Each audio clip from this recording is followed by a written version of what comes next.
Hello everyone, and welcome back to X-Ranger. Before we begin, I thought it would be interesting if each of you could leave a comment indicating which part of the world you're joining us from. Also, don't forget to like and subscribe if you're enjoying the episodes. Now let's get comfortable, relax, and start our program. I was there that day.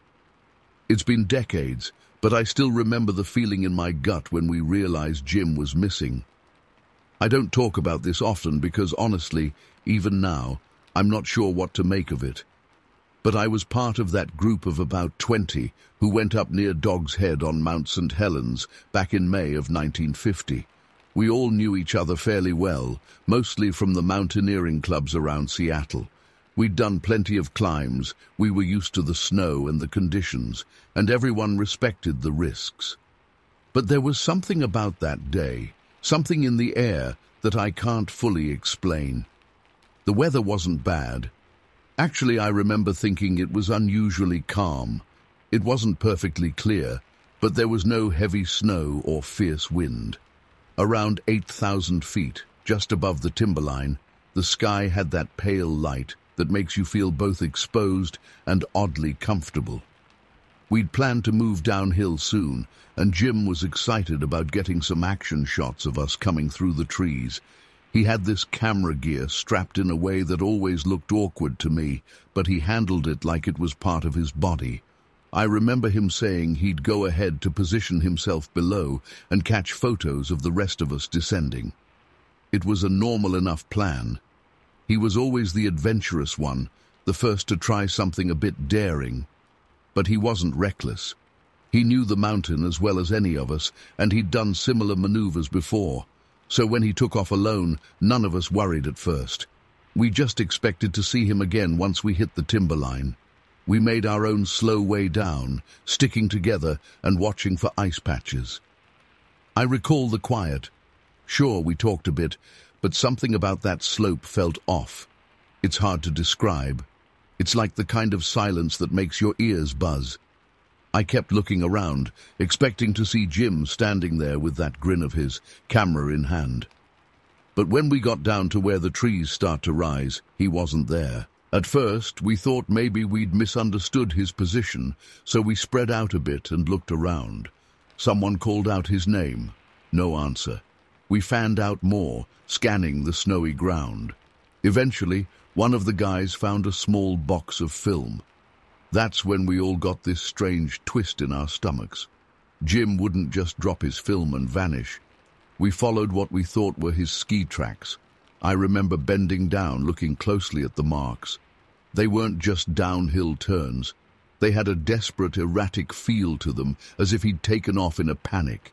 The track seemed deeper, the edges more pronounced, like he was trying to maintain balance at high speed. This wasn't normal. Jim was careful, methodical. He loved the thrill, but not enough to throw common sense out the window. It looked like he was fleeing from something, as if he couldn't afford to slow down.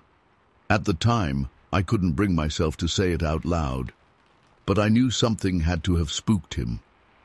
Badly. We followed his tracks further down. The trees thickened, the light got dimmer as the afternoon wore on, and we all got uneasy. I can't say I saw anything directly, but I felt watched. Every time I stopped moving and listened, I swear I could hear faint snaps of twigs or the soft crunch of snow from somewhere beyond our line of sight. None of us talked about it right then. Maybe we were embarrassed to admit we were nervous, or maybe we were just too focused on finding Jim. At one point, I noticed a strange smell. It was faint but distinct, kind of like wet fur and rot. I couldn't pinpoint where it came from, but it drifted through the pines. I remember taking shallow breaths because something about that smell made me uneasy. My chest felt tight, like I was waiting for a predator to leap out at us. We called Jim's name again. No answer. The others were spaced out, checking different directions. The snow around the area didn't show any sign of him after a certain point. Just a scattered pattern of disturbed powder, as if he'd wiped out or struggled. But then there were large indentations off to the side, something that didn't match a human's stride. I only got a quick look before someone else moved in front of me, but I swear those prints were huge, far too big and spaced too oddly for a bear or a human. It was like something with massive feet had circled around, leaving irregular tracks that made no sense to my eyes. I tried to convince myself it must have been a trick of the light or maybe some melting pattern in the snow, but I couldn't shake the feeling that we were not alone. There was this tension in the air, almost like static. My neck hairs stood on end the entire time. Even the others, who were typically calm and logical, looked spooked. Nobody admitted it, but we all started glancing over our shoulders more than usual. As daylight began to fade, we had to face reality.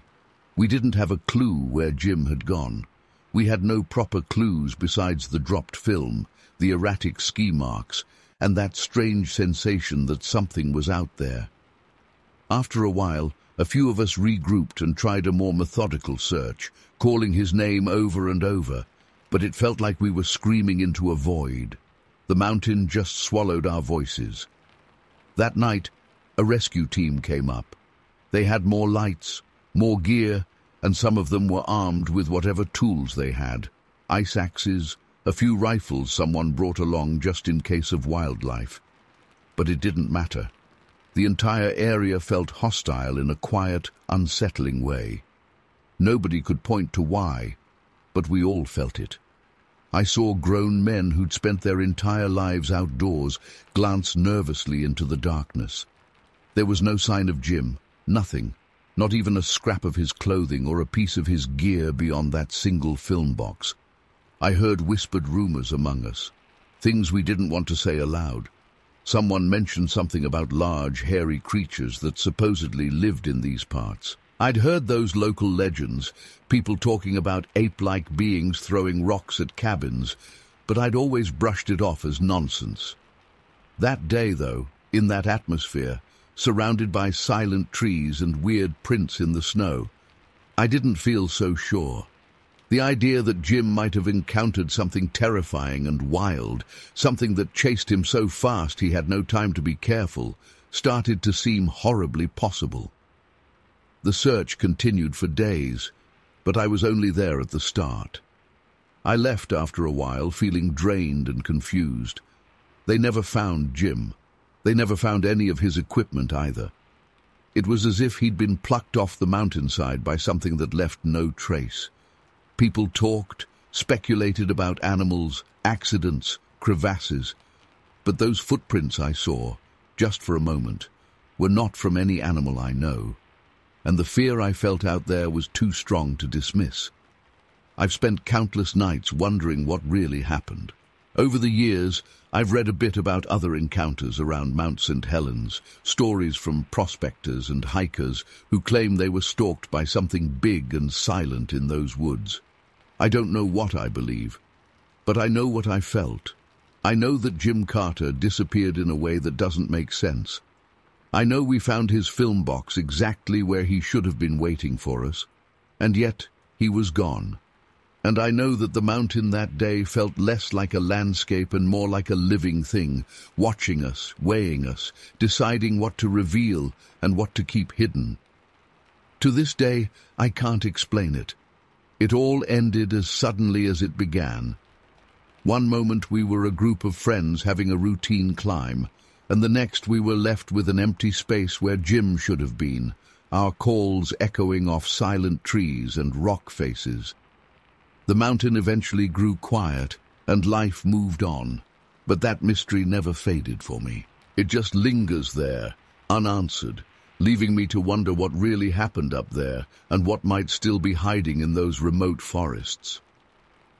Story 2. I'm not sure if anyone will ever believe this, but I remember the heat of that late afternoon in August 1950 like it was yesterday. I was stationed near Tapal, in a rural part of Malaysia, tasked with assisting local police in maintaining order in the area. I'd been in the country for a while, and I'd grown used to the humidity, the thick smell of the jungle, and the way the sunlight filtered through the towering green canopy. But that day was different. Even now, decades later, I still get uneasy thinking about it. I was on patrol with a local policeman, just the two of us, making our way along a river that cut through the dense vegetation. It was near the end of the day, and the sky was turning a deep orange as the sun sank beyond the treetops. The river's surface mirrored the jungle around us, reflecting leaves, branches, and the last traces of sunlight. It was quiet, except for the buzz of insects and the occasional call of a bird. We weren't really expecting anything unusual. It was just a routine check. We both stopped at almost the same time. I don't know if we both felt something before we saw it, a sudden hush in the jungle, or the prickling feeling that we were being watched. I remember lifting my binoculars, trying to see through a gap in the foliage on the opposite side of the river. At first I thought I was seeing large branches or tree trunks, shaped oddly, but then those shapes moved. I saw two figures standing upright on the other side, partially hidden by thick vegetation. They were tall, at least taller than most men I'd known, and their bodies were covered in dark, thick hair. The hair contrasted sharply with what looked like paler skin underneath. It wasn't just hair like a thick beard or body hair. This was more like a pelt, except you could still see their human-like form beneath it. They had long arms and wide shoulders, and their posture was strange. They stood upright but slightly hunched forward, as if ready to bolt at any moment. I remember focusing on their faces, but I never got a perfect view, just enough to see that their features were more human than ape, yet not quite human either. Their faces reminded me of old anthropology illustrations I'd seen, images of some prehistoric man, only these were alive, watching us. I tried to steady my hands so I wouldn't lose them in the binoculars. My partner, who stood just behind me, gasped. He mumbled something in his language, and I caught the trembling in his voice. Then he shouted a word, "Ghost," or something like that, followed by him raising his rifle. I remember hissing at him to hold back, that we didn't know what they were, but fear got the better of him. Before I could even lower my binoculars, he fired 2 shots. The gunshots shattered the quiet. My ears rang, and I watched through the binoculars as these creatures reacted instantly. They vanished so quickly that it was like they'd never been there at all. One moment I could see them. The next it was just a blur of movement, and then nothing but leaves and branches. I don't think either shot even came close to hitting them. There was no cry, no sign of injury, just that explosive burst of them running off into the brush. I felt a surge of panic and confusion. I wanted to call out, but my throat was dry. My partner looked horrified and kept muttering under his breath, something about spirits in the jungle, creatures that older villagers had warned about. He looked pale, sweat rolling down his forehead, his eyes darting around as if expecting them to return any second. I couldn't leave it at that. I'm not sure why. Maybe it was stubborn curiosity, maybe it was duty, maybe just adrenaline. But I decided to cross the river. It was shallow at this point, and I managed to make it to the other side with just my boots soaked and my trousers splattered with mud. The soil on that bank was soft and slick, and as I pushed aside tall ferns and wet leaves, the smell of rotting vegetation filled my nostrils. I felt every twig snap beneath my feet, each sound making me more on edge. I kept expecting something to lunge out at me from the gloom, and then I saw them, footprints. They were deep impressions in the moist clay, shaped like a human foot, but larger and wider than any I'd seen before. The toes were distinct, not like an ape's, and definitely not like any standard boot print or anything else familiar. They had a human-like shape, but massive, heavier, maybe belonging to something incredibly strong. There were a few prints, leading deeper into the vegetation, but quickly fading as the ground got more tangled with roots and debris. I knelt down, pressing my hand into the damp clay beside one of the prints. The footprint dwarfed my hand. My partner called out to me from across the water, his voice shaking. I could barely hear him over the buzzing in my own ears. I think he wanted me to leave it alone, to come back, to stop poking around. He kept saying something about how they weren't meant to be found by people like us, that these were forest spirits or beings from old stories. At that moment, I wasn't ready to buy into legends, but I couldn't deny how rattled I was. The jungle felt different now. It had turned quiet again, but not peaceful, more like the silence that comes when a predator is nearby. My heart was pounding, and even though I'm not one for superstition, I knew I wasn't dealing with normal wildlife. These things had looked at us. They seemed aware of our presence in a way that no animal had ever seemed before. They stood upright, watched us, then bolted the second the shots rang out. It was like they knew what a rifle was, or at least understood it as a threat.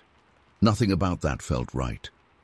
I stood up and carefully made my way back to the river.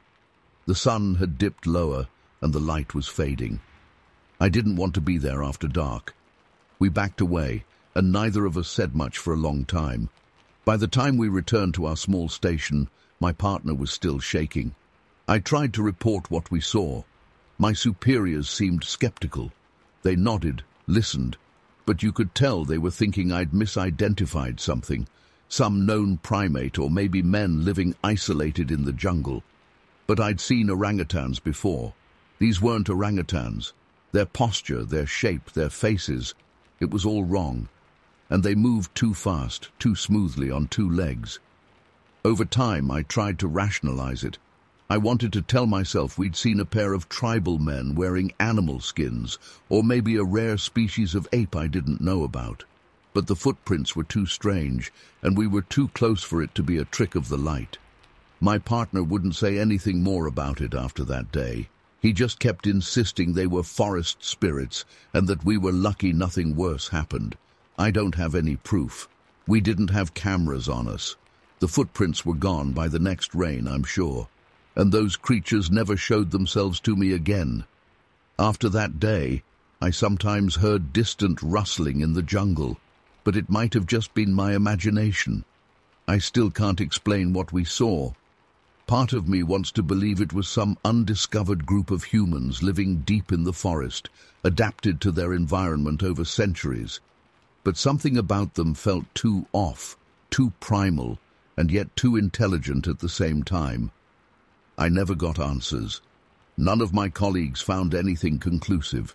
The few people I dared mention it to either laughed it off or shook their heads, unwilling to entertain the idea. I learned to keep quiet about it. Still, even now, I can picture those hairy figures, the tension in their bodies, the strange mix of human and not quite human features, the way the jungle swallowed them up like they were part of it. And then, just like that, it was over. One moment I was staring at something I couldn't understand, and the next I was left with nothing but footprints and a lot of questions. It never happened again, and I never found a single solid explanation. It just ended. All these years later, I still don't know what I saw that day. But I know it was real, and I know it still haunts me. Story 3. I remember that night in late 1950 like a punch to the gut.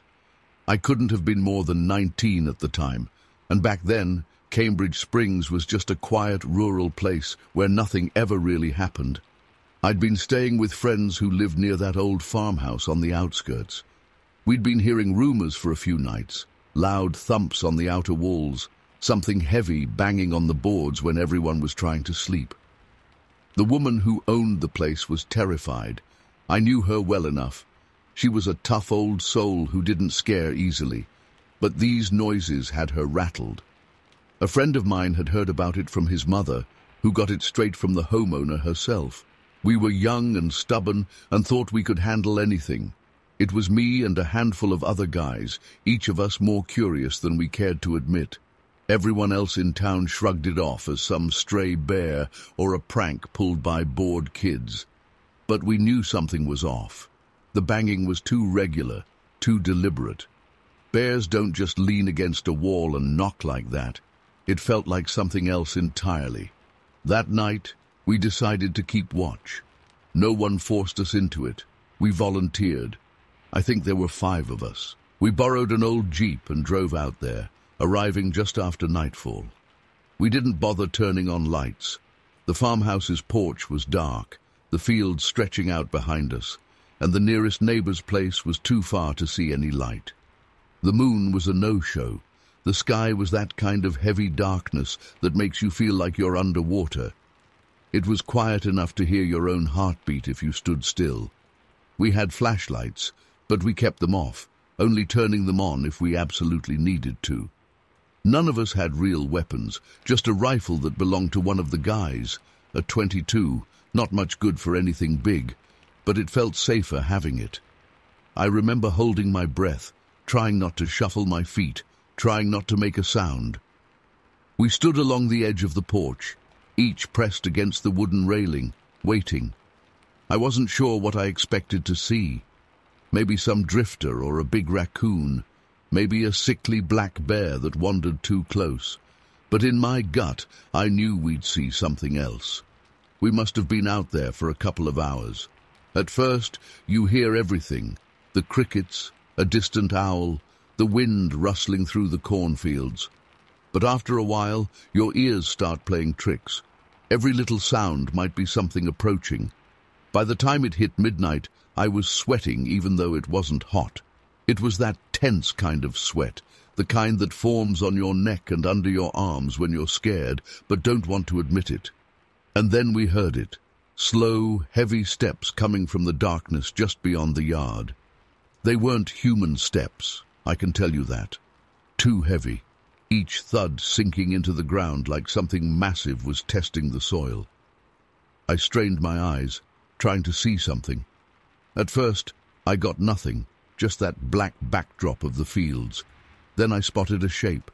It was tall, taller than anyone I'd ever seen, maybe 8, 9 feet, impossible to say in the dark, but it stood out against the night because it blocked out the faint starlight. My heart just stopped.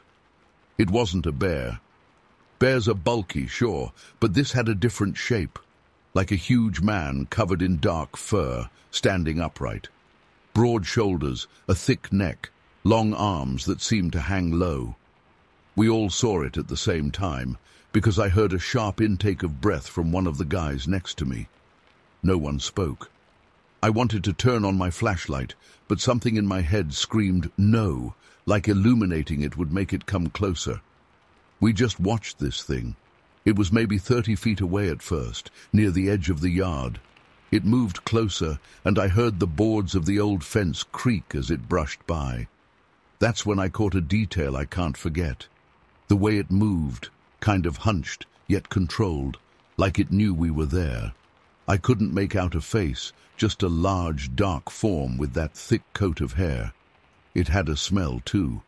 I didn't notice it right away, but as it came closer, I caught this musky animal scent, like wet fur and damp earth. Suddenly, it walked right up to the side of the farmhouse, the exact spot where the banging had been reported. It paused there, inches from the wall, like it was listening. I remember the silence. It was so quiet I swear you could hear each of us breathing through our noses. I wanted to say something, anything, but my throat was locked up. The creature lifted one massive arm and placed a hand, at least it looked like a hand, against the wall. The boards made a muffled thump. Then, without warning, it slammed the wall again, harder. You could feel the vibration through the porch. It did it once, twice, 3 times, as if testing the sound. Or maybe it was trying to scare us off. I don't know. My legs were shaky, and I gripped the railing until my knuckles turned white. We'd agreed before that if we saw anything too weird, we wouldn't try to kill it. But when that thing slammed the wall the second time, one of the guys panicked. He lifted the rifle and fired a shot straight up into the air. The noise was deafening. It echoed across the fields, and for a split second, I thought maybe that was a huge mistake. I remember flinching, and when I looked back, the creature had snapped its head around, looking directly at us. It froze like that, as if shocked to see we were right there, only a few steps away on the porch. I can't describe the fear. We weren't dealing with a dumb animal, and I knew it right then. It felt like this thing understood what a gunshot meant. It made a low grunt, a kind of deep-chested sound, and then it moved. Not away from us at first, but sort of side to side, as if calculating. For a second, I thought it might charge. I tried to whisper something, maybe, "Don't shoot it," or "Run," but my voice wouldn't come out right. Then it bolted. It was so fast and so quiet for something that big. It sprinted off into the cornfield behind the house, the stalks parting with a loud rustling. We rushed off the porch, my heart in my throat, shining our flashlights into the corn, but all we saw were the leaves swaying. The dogs at the farmhouse, usually noisy mutts, were silent. They must have sensed something was out there that they couldn't handle. I remember them whimpering inside. We jumped into the jeep and tried to circle around. We knew the area well enough, figured we could cut it off by heading down a dirt road that ran parallel to the fields. We drove with the headlights off, only flipping them on every minute or so. The engine roared in that quiet countryside, probably scaring off anything within miles. We stopped at a clearing and climbed out, shining our flashlights around. There was nothing, no movement, no tracks that we could see right then. After about half an hour of stumbling around in the dark, we gave up. On the way back, we were dead silent. No one joked, no one made excuses. We were just stunned. We knew we had seen something that didn't fit into the normal world. Come morning, we went back to check the spot where it had stood. The ground was soft from recent rain, and sure enough, there were footprints. They were huge and deep, each one sinking several inches into the soil. They weren't like bear tracks. They looked more like elongated human footprints, but far too large, with toes that seemed longer. We followed them a short distance before losing them where the ground got harder. The strange part was how the dogs behaved that morning. Normally they'd be sniffing around, barking at anything unusual. That day they stayed close to the farmhouse, ears back, tails low, refusing to go near the fence or the cornfield. They'd sniff the air and then whine, as if they knew something dangerous had passed through. We checked around for tufts of fur or anything else, but found nothing except those footprints. As the hours went on, some of the guys started explaining it away. Maybe a crazy drifter in a costume, maybe a bear on its hind legs. But I saw their eyes. They were just as shaken as I was. None of the explanations made sense. Who would wander around a rural farmhouse in the dead of night, slamming on walls, standing at 9 feet tall and moving like that? Over the next few weeks, no more incidents happened. It was like the thing vanished, leaving us with that single night etched into our memories. People in town heard bits and pieces of our story, but most didn't believe us. They said we were kids, probably drinking and imagining monsters. We didn't push it. We knew what we saw, and that was enough. I can still picture it clearly, the outline against the darkness, the heavy steps, the smell of that musky, animal-like scent, the strange intelligence in its movements. To this day, I have no idea what that thing was. We never saw it again. Whenever I think about that night, my stomach tightens. It's not something I like to talk about openly, because people just laugh or roll their eyes. But I was there. I know what I felt. There's no neat conclusion here. It happened, then it stopped. We never got an explanation. I suppose it just reminded me that out there, even in places you think you understand, there can be something lurking, something that doesn't fit our idea of reality. I'm older now, but that memory still makes my skin crawl. If I close my eyes, I can still hear those heavy footsteps outside that old farmhouse wall, and I still get chills. Story 4. Back in 1950, I spent a couple of nights out in the Pine Barrens of New Jersey with a friend of mine. We wanted some peace, a break from the world, and that patch of twisted pines and sandy ground seemed like a good place to pitch our tent and clear our heads. Nothing about the location felt especially threatening at first. It wasn't completely remote. There were small towns not too far away, but once we were in those woods, it felt like we'd stepped off the map. The trees were dense, the ground covered in a kind of coarse sand, and the silence settled in quickly as the day started fading. It's hard to explain what we felt in that place. During the afternoon, I remember feeling just fine. The air was warm, slightly humid. We had a small campfire going, some basic supplies, and not a soul around. I guess that's why, when night came, what happened stood out so sharply. It felt like something out there wanted to break that silence and let us know we weren't alone. On that first night, I woke up suddenly. It's strange. There wasn't a sound that pulled me from sleep, and I don't remember any dream. It was the smell that got me. As soon as I opened my eyes inside that dark tent, I became aware of this intense, foul odor. It was disgusting. It smelled like something rotting, mixed with a heavy, musky stench that caught in the back of my throat. I'm not talking about a mild smell drifting in the wind. This was right there, thick in the air. My friend was stirring too, half awake and confused, but I don't think either of us really knew what we were dealing with. I just knew I couldn't lie there with that smell any longer, so I grabbed my flashlight and carefully unzipped the tent. Outside, it was quiet, but not in a comforting way. It felt like even the insects had decided to hush. The darkness was heavy, and my flashlight beam looked thin against those crooked pine trunks. I remember shining the light around, trying to locate whatever was causing that stench. It took a moment for my eyes to adjust, but then I caught a glimpse of a shape between the trees.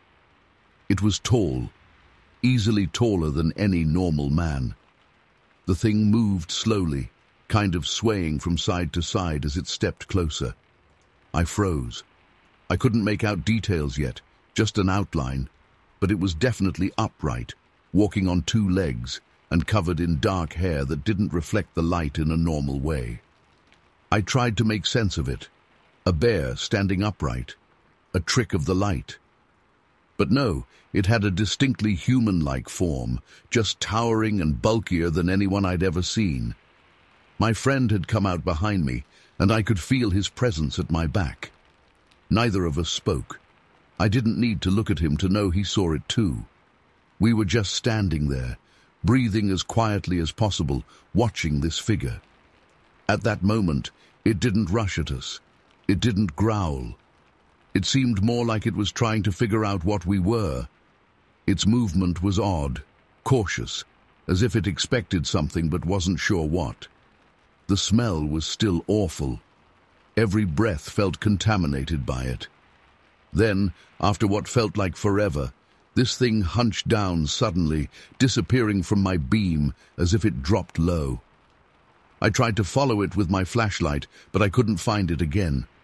There was no sound of it moving away, no crunching leaves or snapping twigs, just a weird, suffocating silence.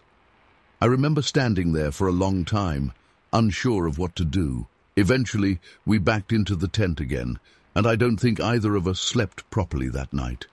It was like we were waiting for the tent to get ripped open at any moment, but nothing else happened. By morning, we were exhausted and jumpy.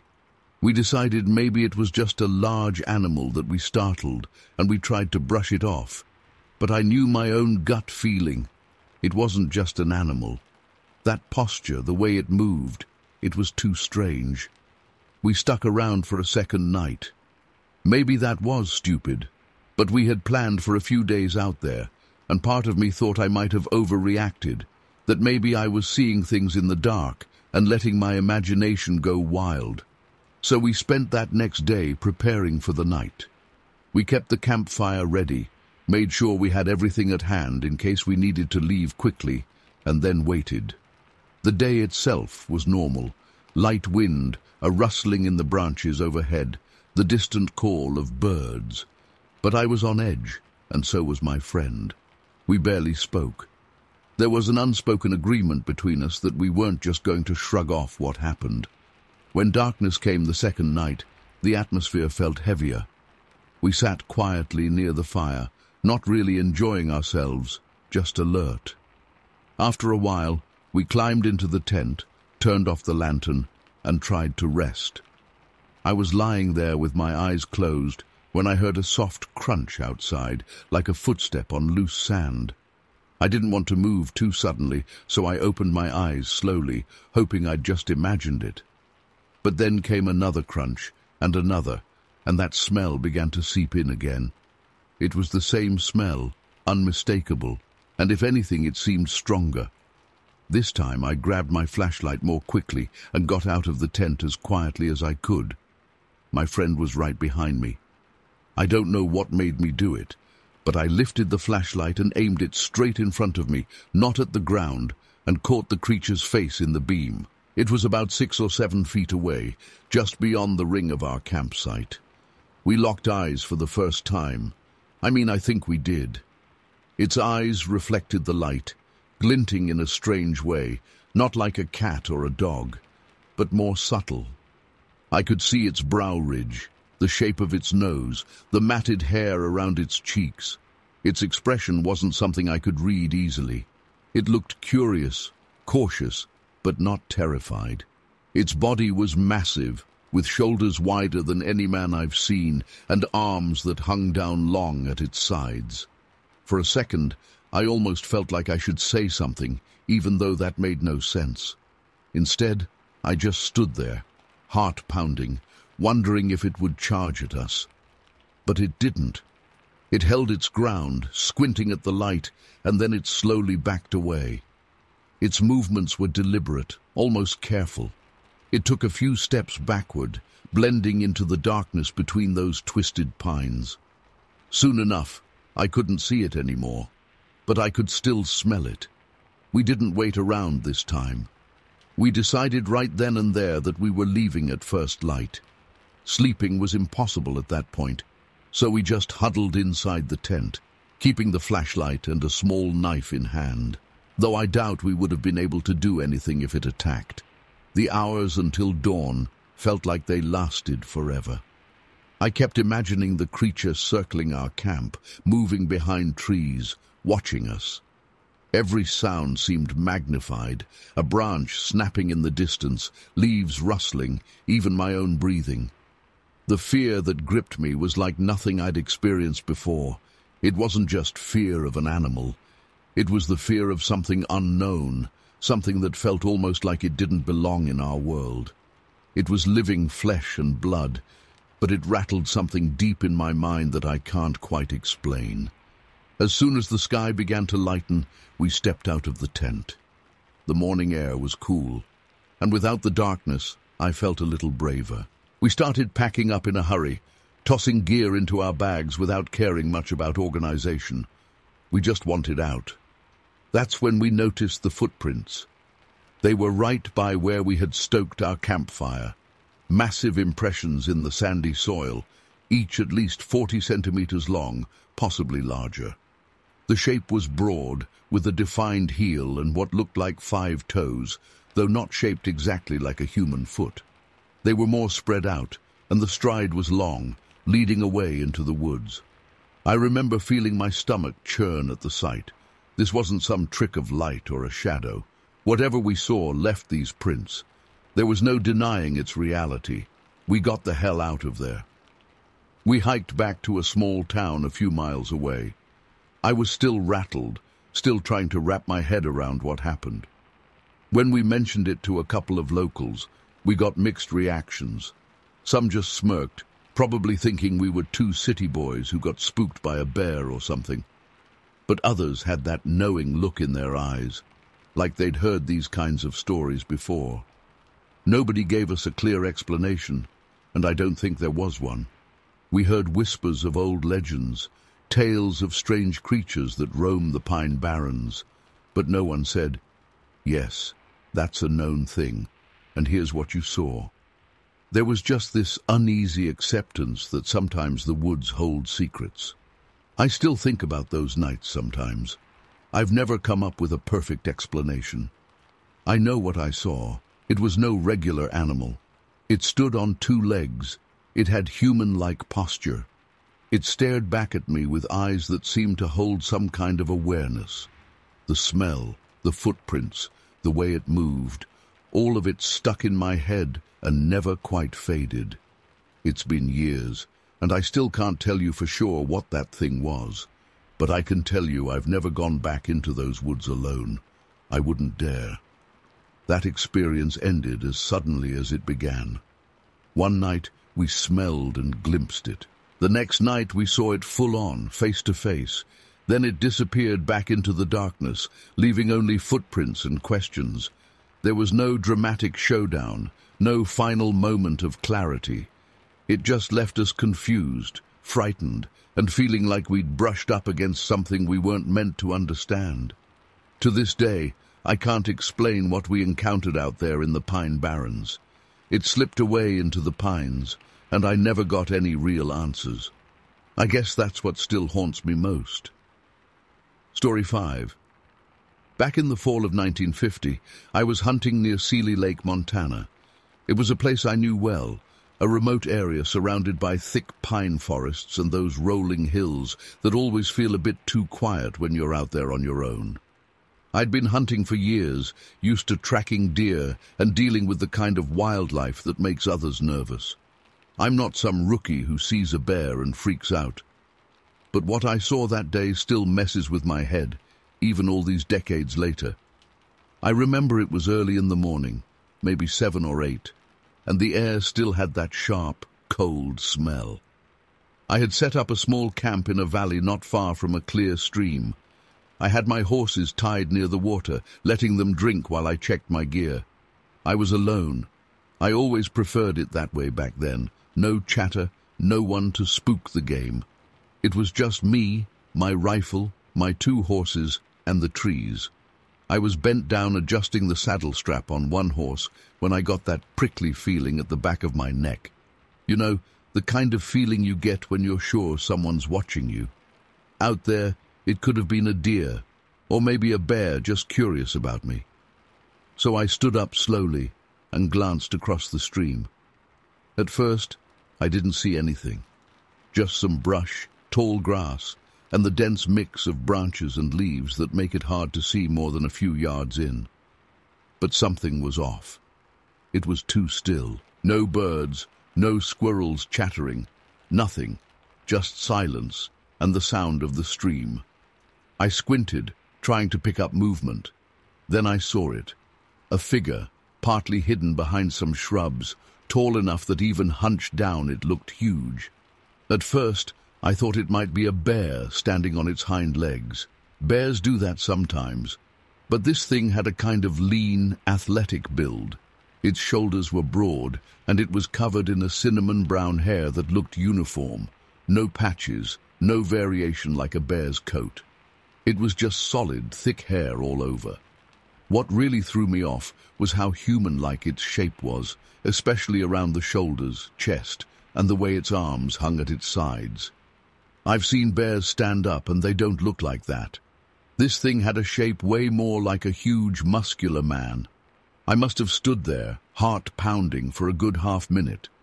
The creature was maybe 30 yards away, across the stream, partially hidden but not exactly trying to be invisible. It was looking right at me. I could see its eyes. They were dark, but there was definitely an expression there. Something more than just animal curiosity. Not necessarily aggressive, but focused, like it was trying to figure me out. My gut was screaming at me that this wasn't something I was supposed to see. I'd spent years in these woods, and nothing prepared me for that moment. My rifle was leaning against a tree a few steps behind me. I didn't even think to grab it. I was too shocked. For a few seconds, we just stared at each other. I was breathing quietly, trying not to move too fast or look threatening. The creature didn't snarl or growl. It just stayed there, half hidden, watching.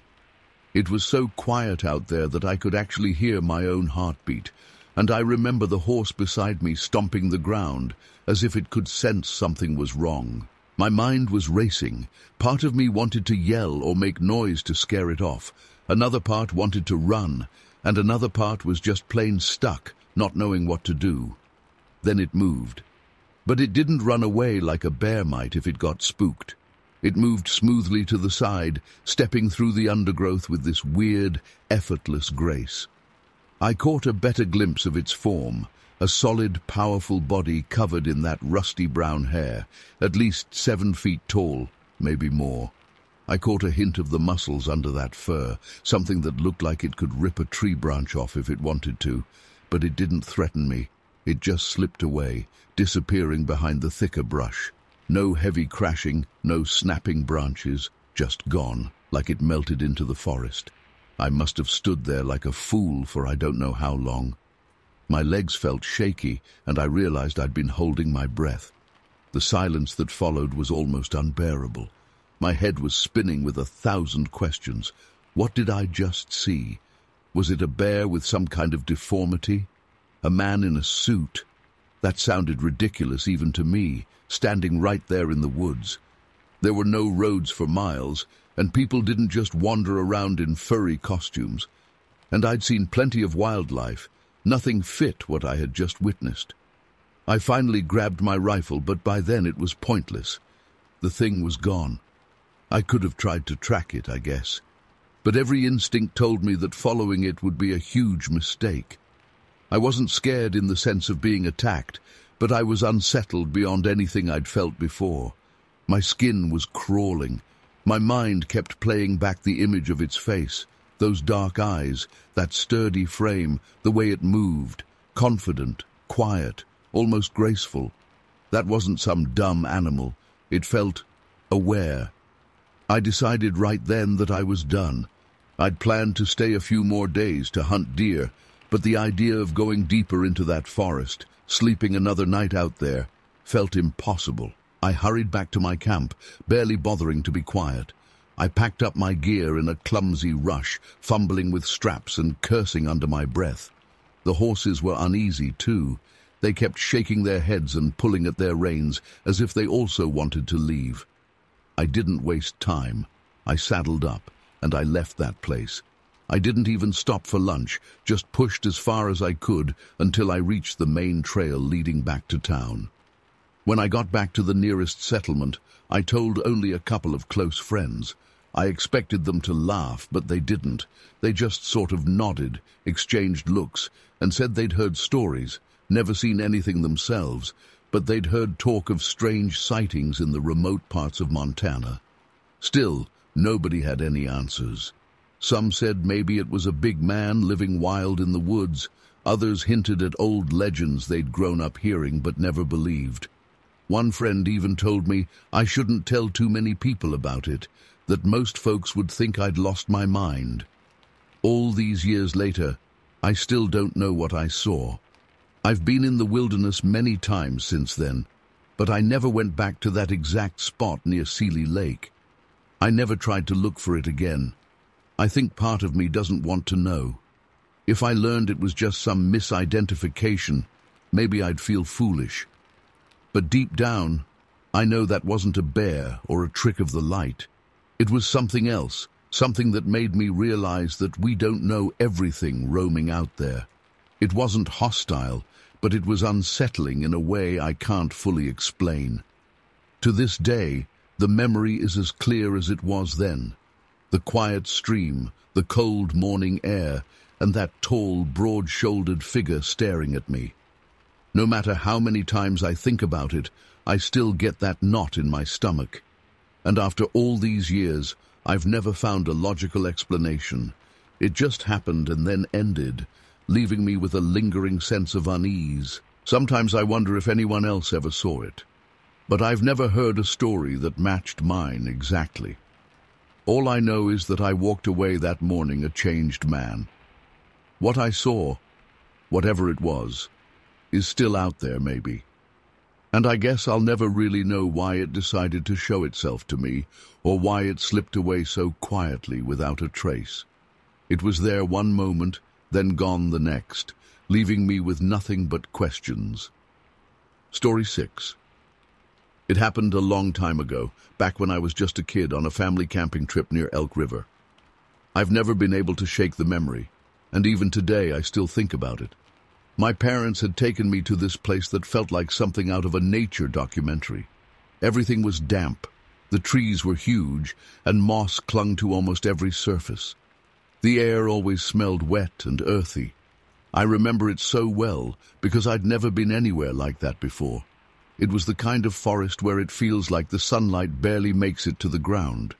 Whenever it did, it looked like these small, pale beams piercing through the leaves, making the whole place feel secretive and quiet. We'd set up camp in a small clearing surrounded by thick brush. I must have wandered off a bit, just far enough along this narrow trail that I could still hear my parents talking if I really listened, but distant enough that I felt like I was exploring on my own. I was curious, I guess. I was at that age where everything unknown seemed worth discovering. I remember pushing aside a few ferns and branches until I reached this open field, just a little meadow drenched in the late afternoon sun. The grass there was tall and soft-looking, swaying gently in the breeze. It was oddly peaceful. I felt safe and calm in that moment. If I had turned back right then, maybe I would have just had a nice memory of a pretty clearing. But of course I didn't. I heard a sound, like gentle footfalls on damp ground. At first, I assumed it could be a deer or something else ordinary, but I sensed a certain weight in those steps that made me hold my breath. I slowly leaned forward, just enough so I could peek past the tall grass, and that's when I saw it. To this day, I struggle to find the right words to describe it.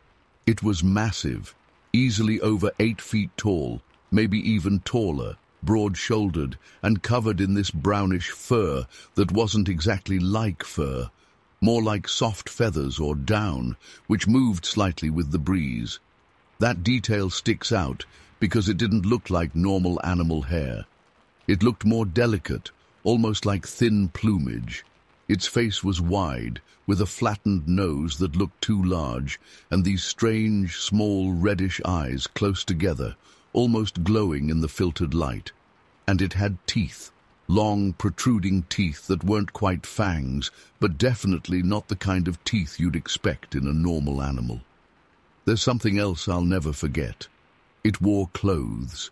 Not proper clothes like a person, but torn, ragged remnants of fabric that barely clung to its body. They looked old, dirty, and torn, like strips of cloth that once were shirts or pants, now just hanging there uselessly. The way they fit made no sense, like it had either found them and tried them on, or was forced into them at some point. I have no idea why it would wear clothes. Maybe it was trying to blend in. Maybe it was some kind of cruel joke from humans before. I don't know. But it was so bizarre and unsettling. My mind struggled to process what I was seeing. For a moment, it just stood there, and so did I. I was a kid, and I was petrified. Not just scared like when you watch a horror movie. This was gut-level terror. Every hair on my body stood up. I wanted to scream, but my voice just wouldn't come out. I could feel my heart pounding in my chest. We stared at each other, and I swear I could sense something in its eyes, like it was trying to understand what I was. It made this low, rumbling noise, not exactly a growl, but more like a deep, vibrating grunt that seemed to make my ribs buzz. I'm not sure how long we stood there. It might have been a few seconds, but it felt like forever. In that silence, I noticed weird things. How the creature's fur parted slightly around the face, how the cloth scraps fluttered with each subtle movement, how its breath came out in these slow, heavy puffs. I even remember the smell, an earthy, musky odor that was unlike any animal I'd ever smelled before, thick and a little sour, like something that lived too long in damp places without proper sunlight. Then it moved. Not towards me, thankfully, but back into the foliage. It stepped backward slowly, never taking its eyes off me, until it vanished behind a curtain of leaves. 1 second it was there, the next it was gone. The moment I lost sight of it, my body unfroze, and the shock and fear hit me full force. I bolted back down that trail, racing towards our campsite, tripping on roots and scraping my arms on branches, not caring about anything but getting away. I must have screamed halfway there, because by the time I stumbled into the clearing, my parents were already yelling my name, asking what happened. I tried to explain it, but I was crying and stammering. I said something about a giant creature with clothes and strange teeth, and I remember my parents' faces going from worried to confused. My dad grabbed his flashlight and my mom followed behind, both of them telling me to show them where I saw it. But when we got there, nothing, just flattened grass and this feeling in the air that made my skin crawl. My dad walked around a bit, pushing aside brush, checking for animal tracks. He knelt down and pointed to some strange footprints. They were huge, and the shape wasn't right for a bear or a human. Too wide, too deep. And yet, there was no body, no creature, no evidence aside from those prints and some bent plants. They didn't say much about it after that. My parents weren't the type to scare easily, but I could tell they were uneasy. We stayed at the campsite that night because it was too late to pack up and leave, but none of us really slept well. Every little sound made me jump, and I'm sure my parents stayed awake, straining their ears at every crack of a branch. By first light, we decided to leave. They never openly admitted they believed me, but they didn't laugh at me either. They just seemed in a hurry to get us out of there. Years have passed, and I'm an adult now. I've told this story a few times, and most people don't believe me. They think I must have imagined it, or maybe it was a bear that got tangled in old clothes. But that doesn't explain those red-tinted eyes, that strange downy fur, or that impossible height. It doesn't explain the look it gave me, that weird, curious stare. I can still see that face if I close my eyes. I remember it so clearly, like it's burned into my memory. I wish I could give a neat ending to this. I wish I could say I found an explanation, that I learned it was some known animal or a hoax, but I haven't. I never saw anything like it again, and I never returned to that exact spot. I still don't know what I encountered that day, and that's what bothers me the most.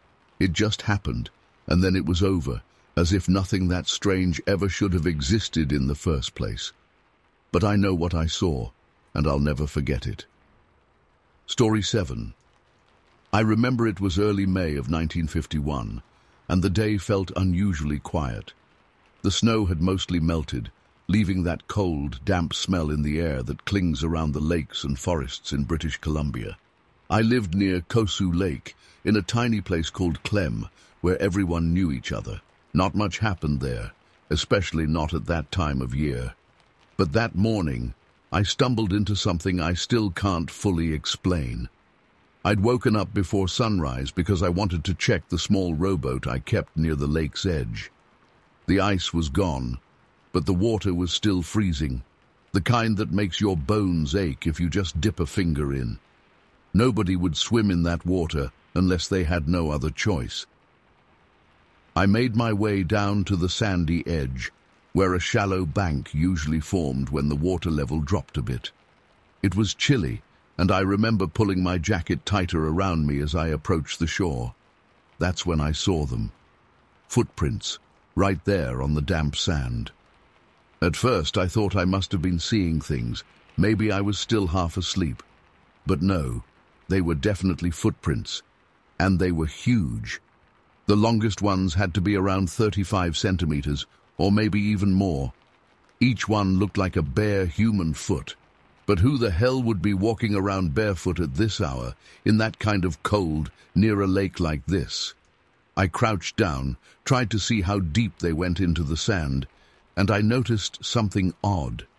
There weren't just big footprints. There were smaller ones too, mixed in with the larger ones. I swear some looked like a child's footprints, but slightly elongated, kind of off. It was like a family, at least that's the first idea that popped into my head. I remember feeling this strange unease, like when you sense someone looking over your shoulder even though nobody's there. I followed the tracks carefully. They formed a line heading straight toward the water.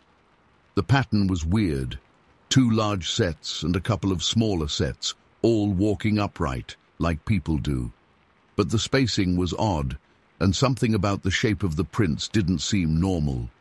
They had a wide forefoot area and seemed to show toes, very distinct toes. I kept looking around, expecting maybe to see someone nearby, but there was nobody. It was too early, and besides, who would do this prank? It wasn't just 1 or 2 prints.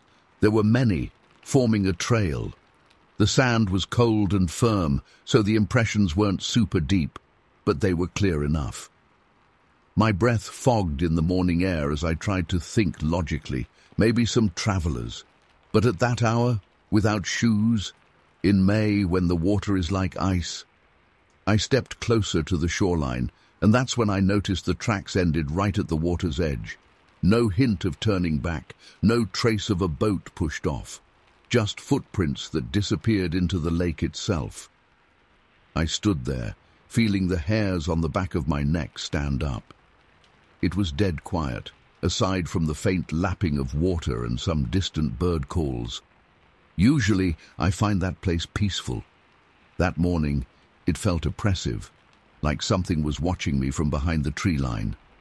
I looked toward the forest. The pines and spruces stood dark and still. It was early, but there was enough light to see a good distance. Nothing moved. But I couldn't shake that feeling.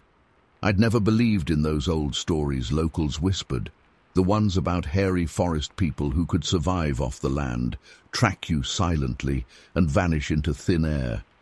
But in that moment, the tales floated back into my mind. I'd heard rumors of strange noises or people feeling watched around the lake, but I always wrote it off as nerves or imagination. Suddenly, those old legends didn't seem so funny.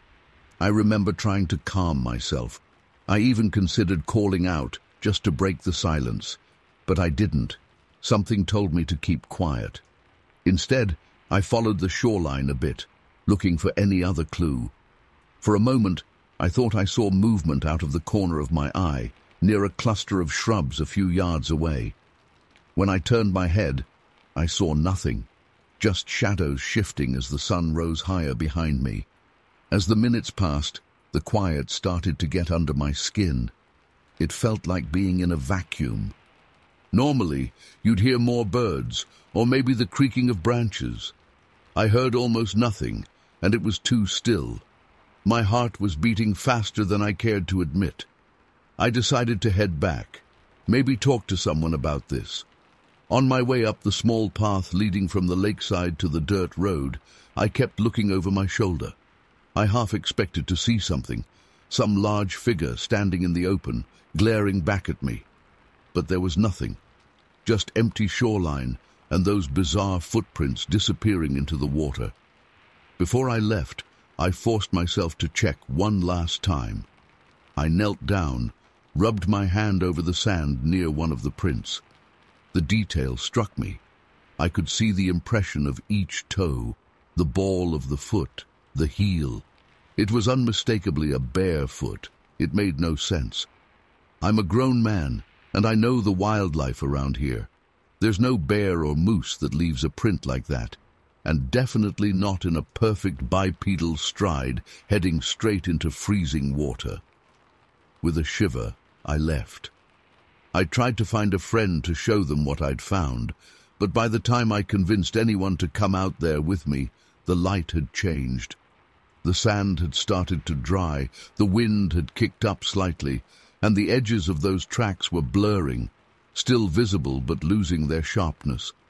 My friend looked at them, scratched his head, and said he had no idea. He was just as baffled. We stood there, 2 grown men, staring at these fading footprints as if they would suddenly reveal an answer. But they never did. We poked around, checked the nearby underbrush for broken branches, looked for strands of hair or cloth. Anything to say this was just a person messing around. We found nothing. No boats, no gear, no clothing left behind. I remember we both felt uneasy.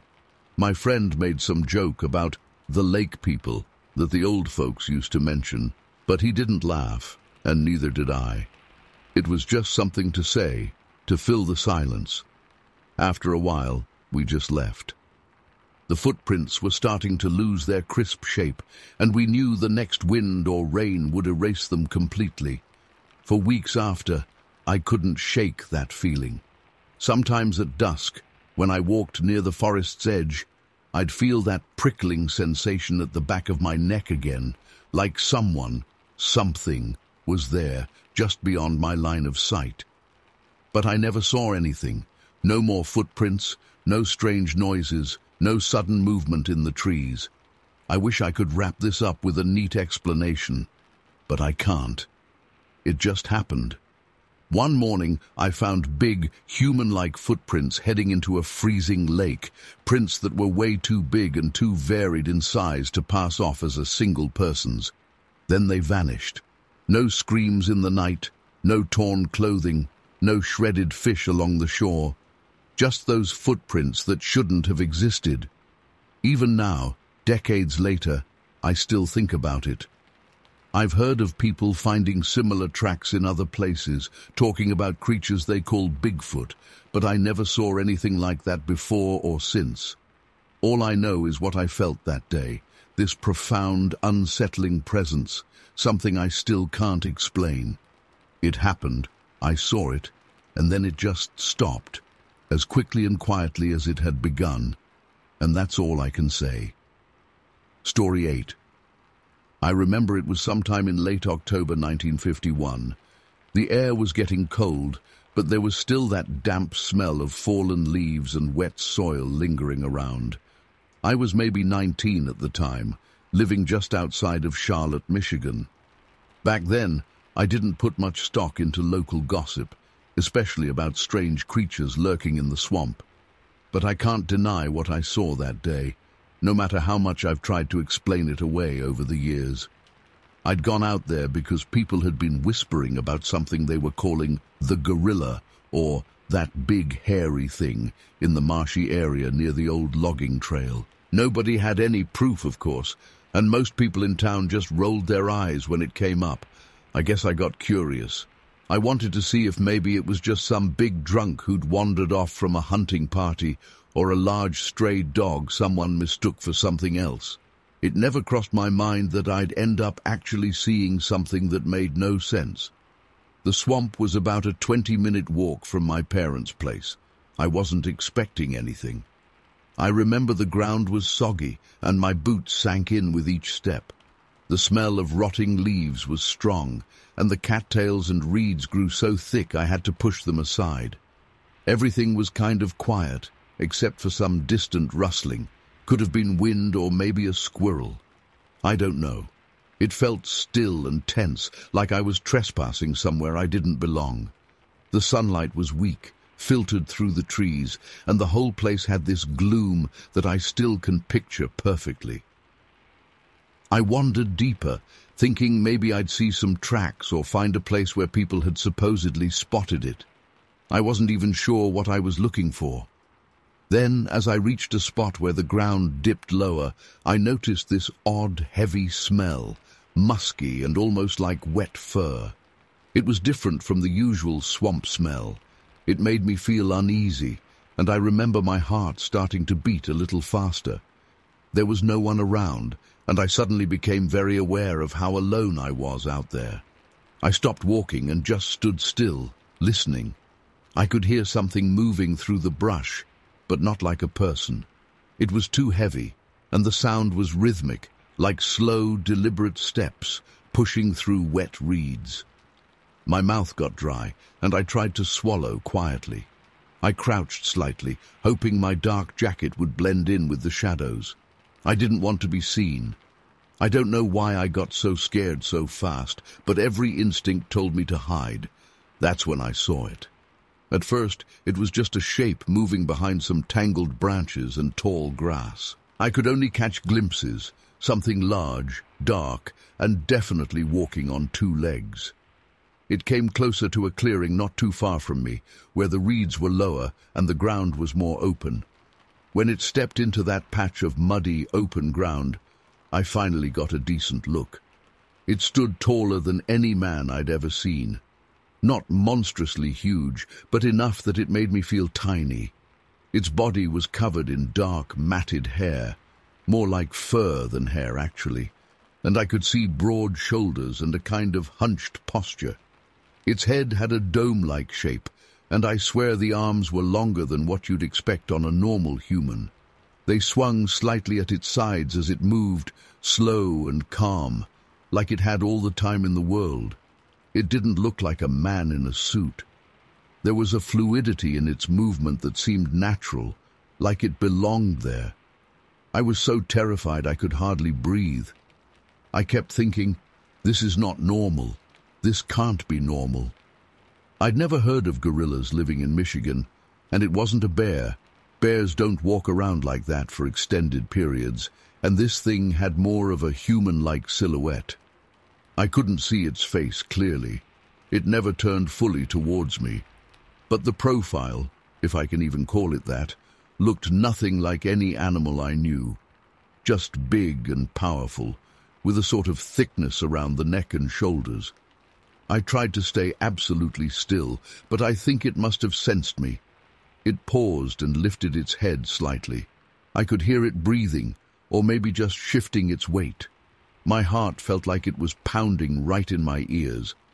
I had no idea what it would do if it spotted me. Would it run away? Would it charge? No one had reported attacks, but no one had gotten this close either, as far as I knew. Time stretched out painfully. I think I only watched it for less than a minute, but it felt longer. It made a low, almost inaudible sound, like a grunt or a heavy exhale. Then it started to move again, stepping into the thicker brush on the far side of the clearing. Within seconds, it had vanished behind a curtain of leaves and tall grasses. I listened, frozen, to its footsteps fading into the distance until I couldn't hear anything but my own shaky breath. I stayed there for a long moment, afraid that if I moved, it would come back. The silence that followed felt unnatural. I couldn't wrap my head around what I'd just seen. Eventually, I forced myself to go back the way I came, taking careful steps, trying not to make noise. I kept looking over my shoulder, expecting it to pop out from behind a tree or something, but nothing happened. When I finally got home, I didn't know what to say or who to tell. Everyone around town had heard the rumors, but nobody really took them seriously. I wasn't sure how to put it into words without sounding like I'd lost my mind. I guess that's why, for a long time, I just kept it to myself. I tried to convince myself that maybe I'd seen a misidentified animal or a trick of the light. But deep down, I knew what I saw didn't line up with any animal known to live around here, let alone in that swamp. It moved like it belonged there, like it wasn't passing through but rather claiming that place as its own. To this day, I can't explain it. I never saw it again, never found any tracks or hair or anything solid. It was like it appeared out of nowhere and then vanished just as quickly. I've heard all sorts of theories over the years, from escaped circus animals to undiscovered species. I don't have answers. I only know that when I think back to that autumn day, I still get a knot in my stomach and that uneasy feeling in my chest. It's like a reminder that out there, in places we hardly pay attention to, something strange might be watching, just out of sight. I never went back to that swamp after that, and I guess I've learned to live with not having a neat explanation. Sometimes things happen that we can't explain, and no matter how many years pass, that memory never quite stops bothering me.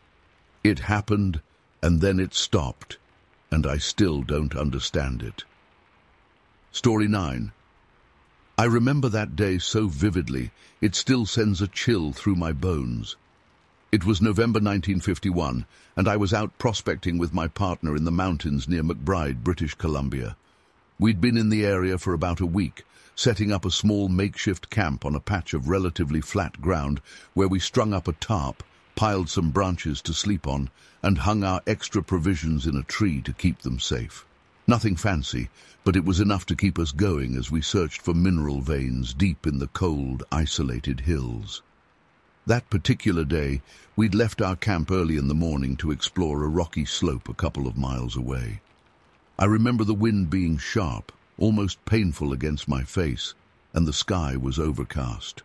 We didn't expect anything unusual, just another day trying to find something worthwhile in that hard, unforgiving terrain. We hiked through some thick patches of spruce and fir, making slow progress because the ground was uneven, covered with a thin layer of snow that creaked under our boots. By the time we decided to head back, the light was already starting to fade. The sun never really made it out that day, and the cold felt heavier in the late afternoon. I was looking forward to getting back to camp, warming up near a small fire, and maybe frying some meat we'd managed to carry with us. My partner was quiet, as always, both of us just trudging through that silent wilderness. The first sign that something was off came just as we approached the spot where we'd set up.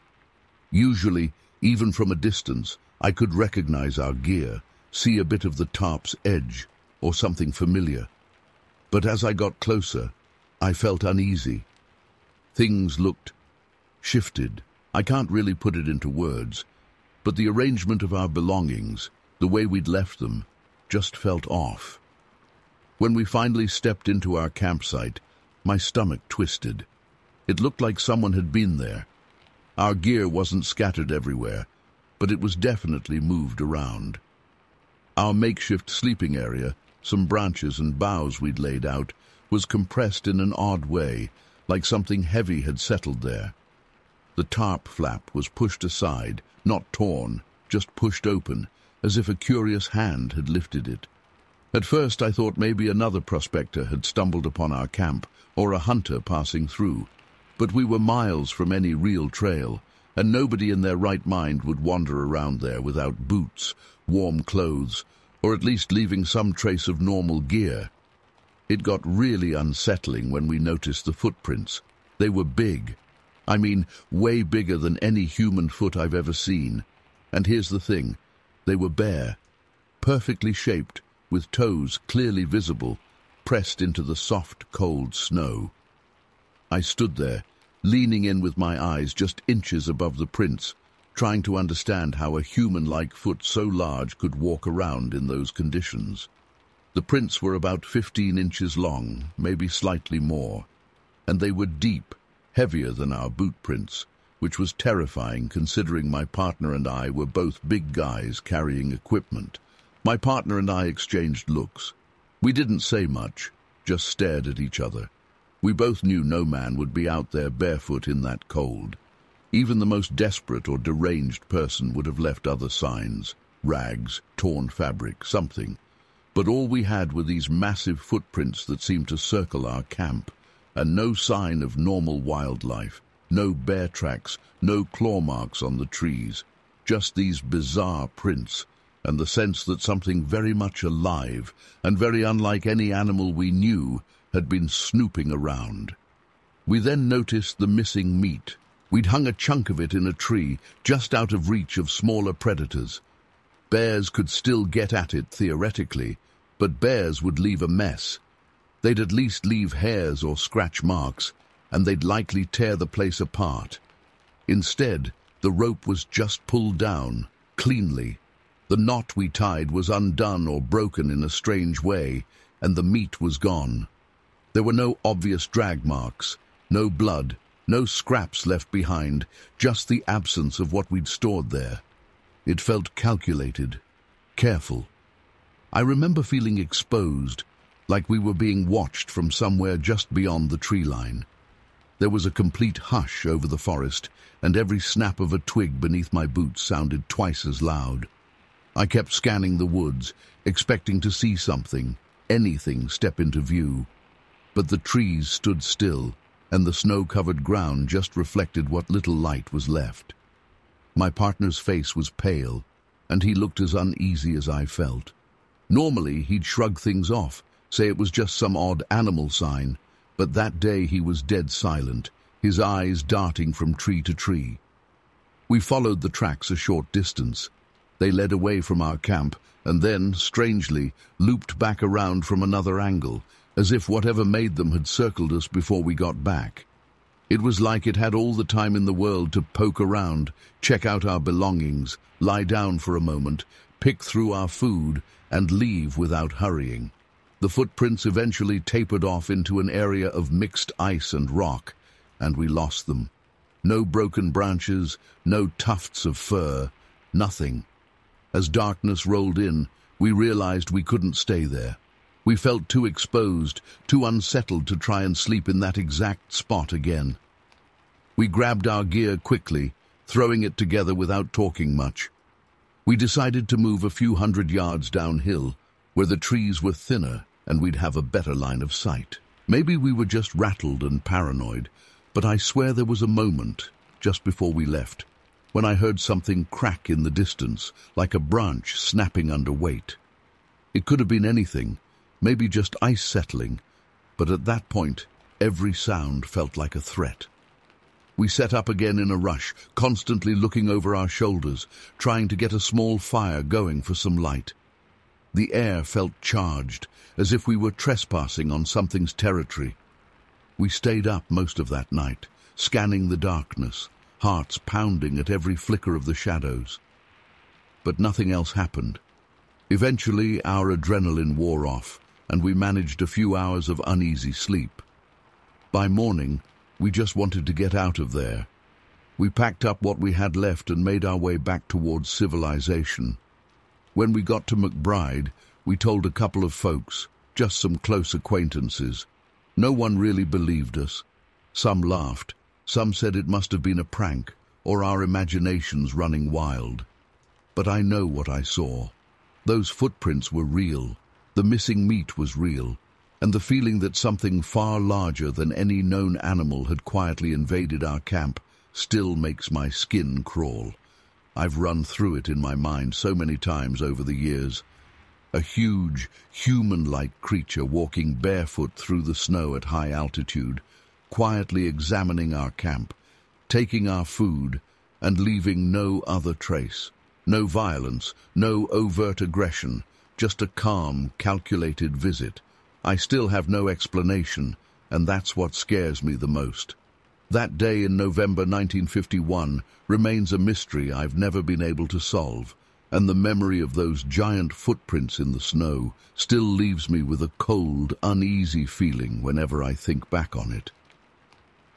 Story 10. I remember that night so clearly, even though it happened back in 1951. We were living in a small rural community near Boston, Georgia, just a handful of houses spread out over a few acres, surrounded by woods and patches of swampy land. It was the kind of place where everyone knew each other, and nothing much happened outside of a stray raccoon getting into the chicken feed. We'd never felt unsafe there. Not until that night. It was probably a little past midnight. I'm not sure of the exact time, but it must have been late because we were both asleep. I woke up to this frantic barking. We had 3 dogs, all pretty loyal, and not the kind to freak out without reason. I'd heard them bark at possums or an occasional fox before, but this was different. They sounded scared and desperate, I guess would be the word. They were out on the porch, and I could hear their paws scraping against the old boards as they moved around. I remember thinking maybe a snake or a wildcat had come too close. I got out of bed and went to the window, but it was too dark outside to see anything, just a dim outline of the yard and the trees beyond. I grabbed my robe and headed toward the front door. When I switched on the porch light, I expected to see maybe a stray dog or a big raccoon trapped in a corner. But what I saw made my stomach drop. In the far corner of the porch, right near where the boards ended and the short railing began. Something was standing. It wasn't crouched down like an animal might be. It was standing upright, and it looked massive, easily taller than my husband, who stood just over 6 feet. It was covered in dark, matted hair. The light wasn't great, but I could see that it had a broad build, like a thickly muscled man, but with hair all over. Its face wasn't fully visible. I could just make out a heavy brow and what looked like a flat, wide nose. The eyes didn't shine like an animal's might when hit with light. They were just dark. I couldn't see them clearly, but I could feel its gaze. Our dogs were going wild, but they weren't attacking. They usually had no problem cornering a wild animal, but this time they just barked and circled, keeping their distance. It was like they wanted to scare it off, but didn't dare get close. I stood there in the doorway, heart pounding so loudly I swear I could hear it in my ears. I didn't know what to do. This thing didn't move right away. It just stood there, huge and silent, while our dogs snarled and barked. I scrambled back into the house and called for my husband. He came rushing out, still half asleep but with his rifle. He wasn't a trigger-happy type, no one around there was, but we all kept guns around for protection from wild animals, and with something like that lurking on our porch, he didn't hesitate. He stepped outside, and I remember him saying something low and tense, basically a warning, though I can't recall his exact words because I was so rattled. He fired a single shot into the air, just a warning shot, hoping to scare it off. The noise echoed across the yard, and the dogs let out even more frantic yelps. That did it. The thing jerked its head at the sound, then bolted. It moved so fast it stunned me. I always pictured something that large being slow or clumsy, but it leapt off the porch and disappeared into the darkness beyond the yard in just a second or two. The dogs chased after it, barking as they disappeared into the shadows, but they came back within minutes, tails lowered, pacing nervously near the door. They didn't seem hurt, just shaken. I guess they lost track of it as soon as it hit the tree line. After that, we just stood there, my husband and I, on the porch, staring out into the dark. We couldn't see anything anymore, and the silence that followed was almost worse than the barking. I didn't sleep much that night. Every little sound, every whisper of wind made me jump. My husband stayed up too, rifle leaning against the wall, eyes scanning the windows. Nothing else happened until morning. At first light we went outside to see if we could make sense of it. The wooden boards of the porch didn't show much, just a few scuff marks where the dogs had been running around. But out in the yard, in some softer ground near the edge of our garden, we found footprints. Not just footprints. These were huge. I pressed my hand into the dirt next to one, and the track dwarfed it. They were shaped vaguely like a human's bare footprint, but far too big and too wide, with toes that seemed longer than any human toes I'd seen. My husband and I just looked at each other, speechless. There was no denying these weren't normal. No regular man would leave prints like that. The depth of the impressions suggested something heavy, too. Later that day, we mentioned what happened to a few neighbors. Most looked at us like we'd lost our minds. But my father-in-law, who lived in a small cabin about a 15-minute walk through the woods, wasn't so skeptical. He'd had a strange encounter a few months earlier. He said he woke up one night feeling like he was being watched. He got up, looked out the window, and saw something, very tall, standing there, looking in.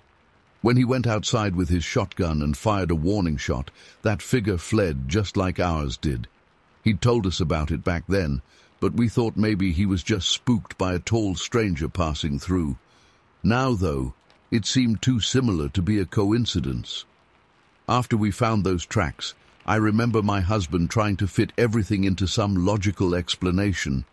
Maybe it was a bear with some kind of deformity. Maybe a circus animal had escaped years ago and survived in the swamps.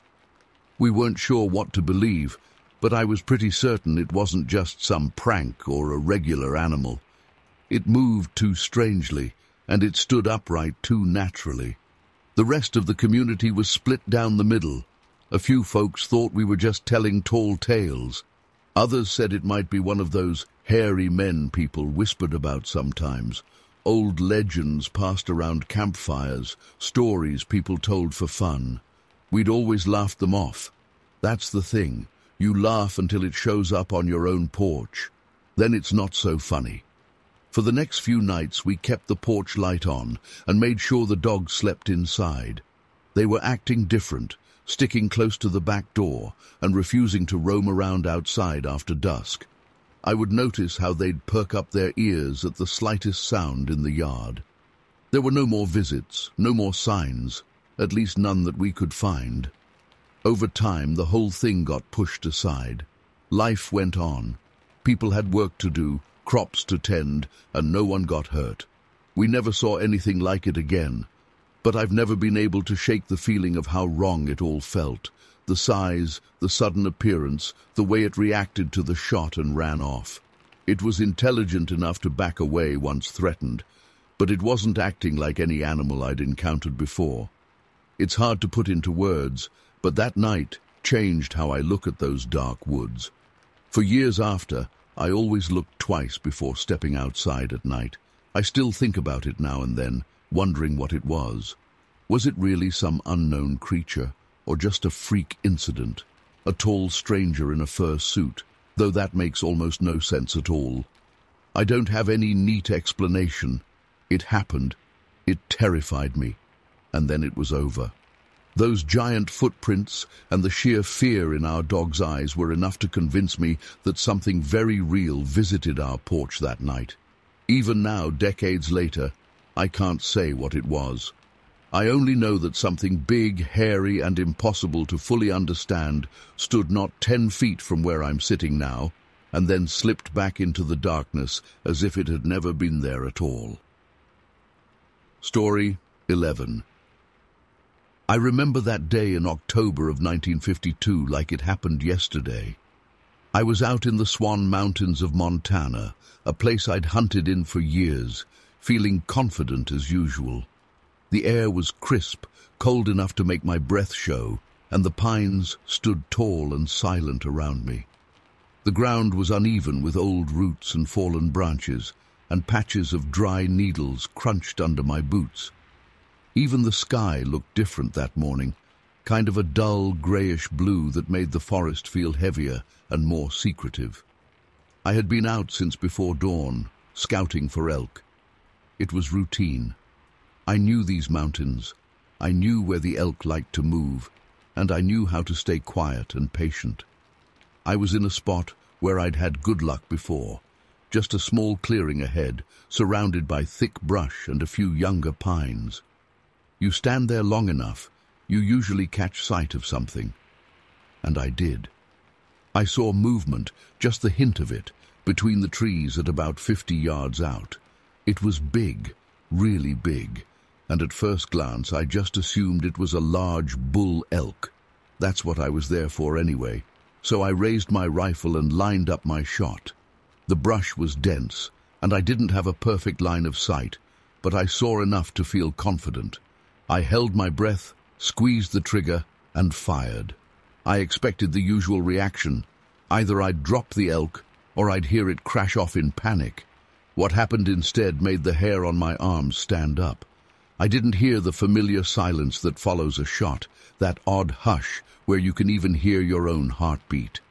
Instead, I heard these noises, odd, jabbering screams, almost like a bunch of voices overlapping.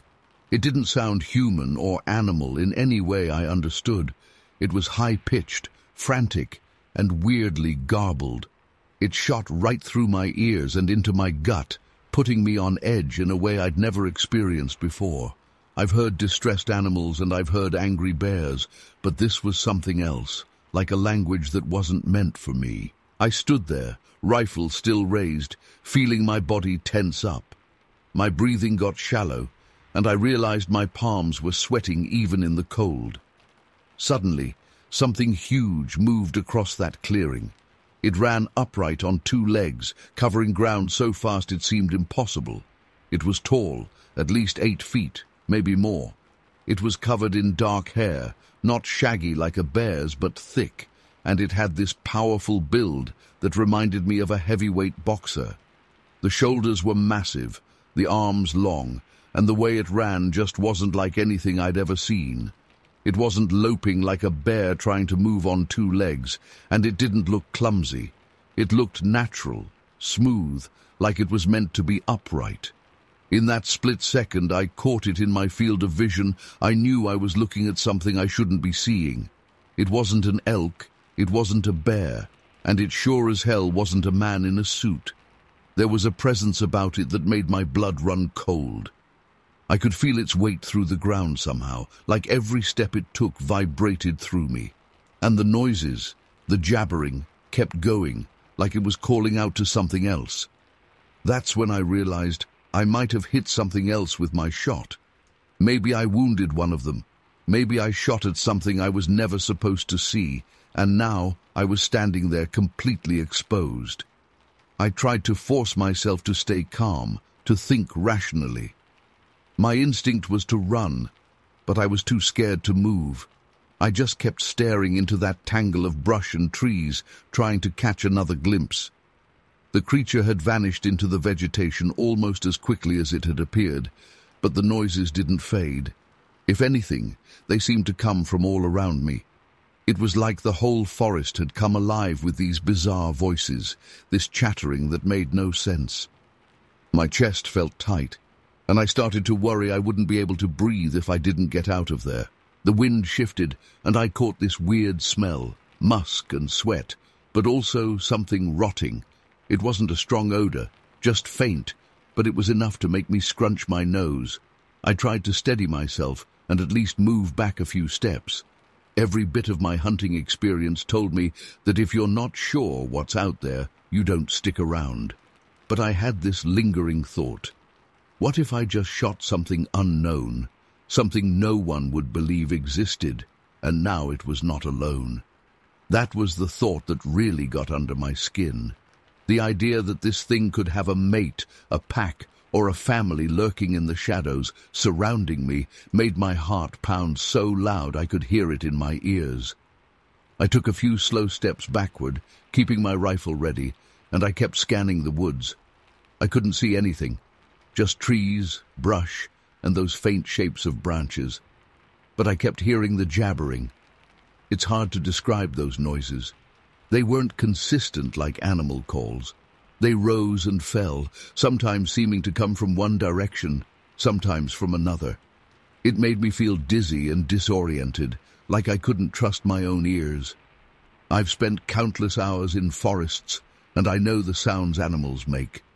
None of this matched anything I'd ever heard, or even heard of. I can't say how long I stood there. It might have been a minute, it might have been 10. Fear does that. It messes with your sense of time. Eventually the sounds started to fade, as if the creatures were moving deeper into the woods. The silence that followed felt even heavier. I should have been relieved, but I was more freaked out than ever. My mind raced with questions. Had I hit something? Had I just angered a creature that shouldn't exist? Was I imagining it all? My gut told me I wasn't imagining anything. I couldn't shake the feeling that I had stumbled into a situation that no one should stumble into. I'm not ashamed to say I got out of there fast. I didn't run blindly. I'm not that reckless. But I moved as quickly and quietly as I could back toward the direction of my truck. Every snap of a branch, every rustle of leaves had me spinning around, expecting to see that huge figure charging at me. But I saw nothing and no one. I still felt the weight of something watching me, though. I knew I wasn't alone. When I finally made it back to my truck and climbed inside, my hands were still shaking. I took a moment to steady myself, gulped some water, and tried to think straight. I had just encountered something that didn't belong in any category of wildlife I knew. It wasn't a bear, and it definitely wasn't a man. It moved too fast, too gracefully. And those sounds, They still echo in my mind if I think too hard about it. I started the engine and got out of there. On the ride back, I kept looking in my rearview mirror like I expected something to follow me down the dirt road. The next day, I remember telling a few folks in the small town nearby, other hunters I respected. Some laughed it off, saying I must have been tired or jumpy. A few got quiet and just nodded, like maybe they'd heard rumors or had their own experiences they didn't want to talk about. I didn't have any proof, no footprints, no photos, nothing but my word. And so it became this strange memory that I ended up carrying around. Decades later, I still think about that day whenever I'm out in the woods. I know what I saw, and I know what I heard. Even now, I can't find a logical explanation that makes sense. I've been hunting most of my life, and I've never seen anything like that before or since. The Swan Mountains are still there, of course, and I'm sure the wilderness up there is just as quiet and beautiful as it was back then. But I can't help wondering if that thing, or others like it, are still roaming those forests. Sometimes at night I close my eyes and I can almost hear that strange jabbering again, echoing through the trees. In the end, I'm left with questions I can't answer. That encounter started and ended in a matter of minutes, but it stuck with me all these years. I guess I'll never know what I shot at that day, what I saw running through that clearing, or why those voices sounded like something from a nightmare. But I know it happened, and I'll never forget it. Story 12. I remember that day so clearly, even though it's been decades now. It was the summer of 1952, a day off from my duties as a deputy sheriff in Washington. I had driven out near the Wind River area with my fishing rod strapped to the back of my old car. The spot I liked was quiet and felt untouched. Even back then, there weren't many people around. It was mostly heavy, tall pines and thick undergrowth, the kind of place where you could feel truly alone. The fishing had started slow, which never bothered me. I enjoyed the solitude and the sound of the flowing water. The gentle rush of the river calmed my nerves. As an officer, I was often on edge in my daily life, responding to calls, dealing with drunks, petty thieves, and the occasional serious criminal. Out there by the river, I didn't have to look over my shoulder. At least that's what I thought. It must have been late afternoon. The sun was still up, but lower in the sky, casting long shadows through the trees. I remember the light reflecting off the water in spots, making everything seem bright and dark at the same time. It was that strange hour when the forest gets quiet, like the animals are switching shifts. I had just tied a new lure, hoping to attract something bigger than the small trout I'd been pulling in, when I heard a faint crack, like a branch snapping under weight. I glanced over my shoulder and squinted into the tree line. Usually, these sounds end up being a deer or maybe a black bear rummaging around. I'd seen plenty of them during my time in the area, but what I saw wasn't a deer, and if it was a bear, it was a damn odd-looking one. At first, I only caught a glimpse, a dark shape moving between the trunks. It stood taller than I would expect any bear to stand, even on its hind legs. The shape was deliberate, moving carefully, parting branches with what looked like a hand rather than just pushing through with brute force.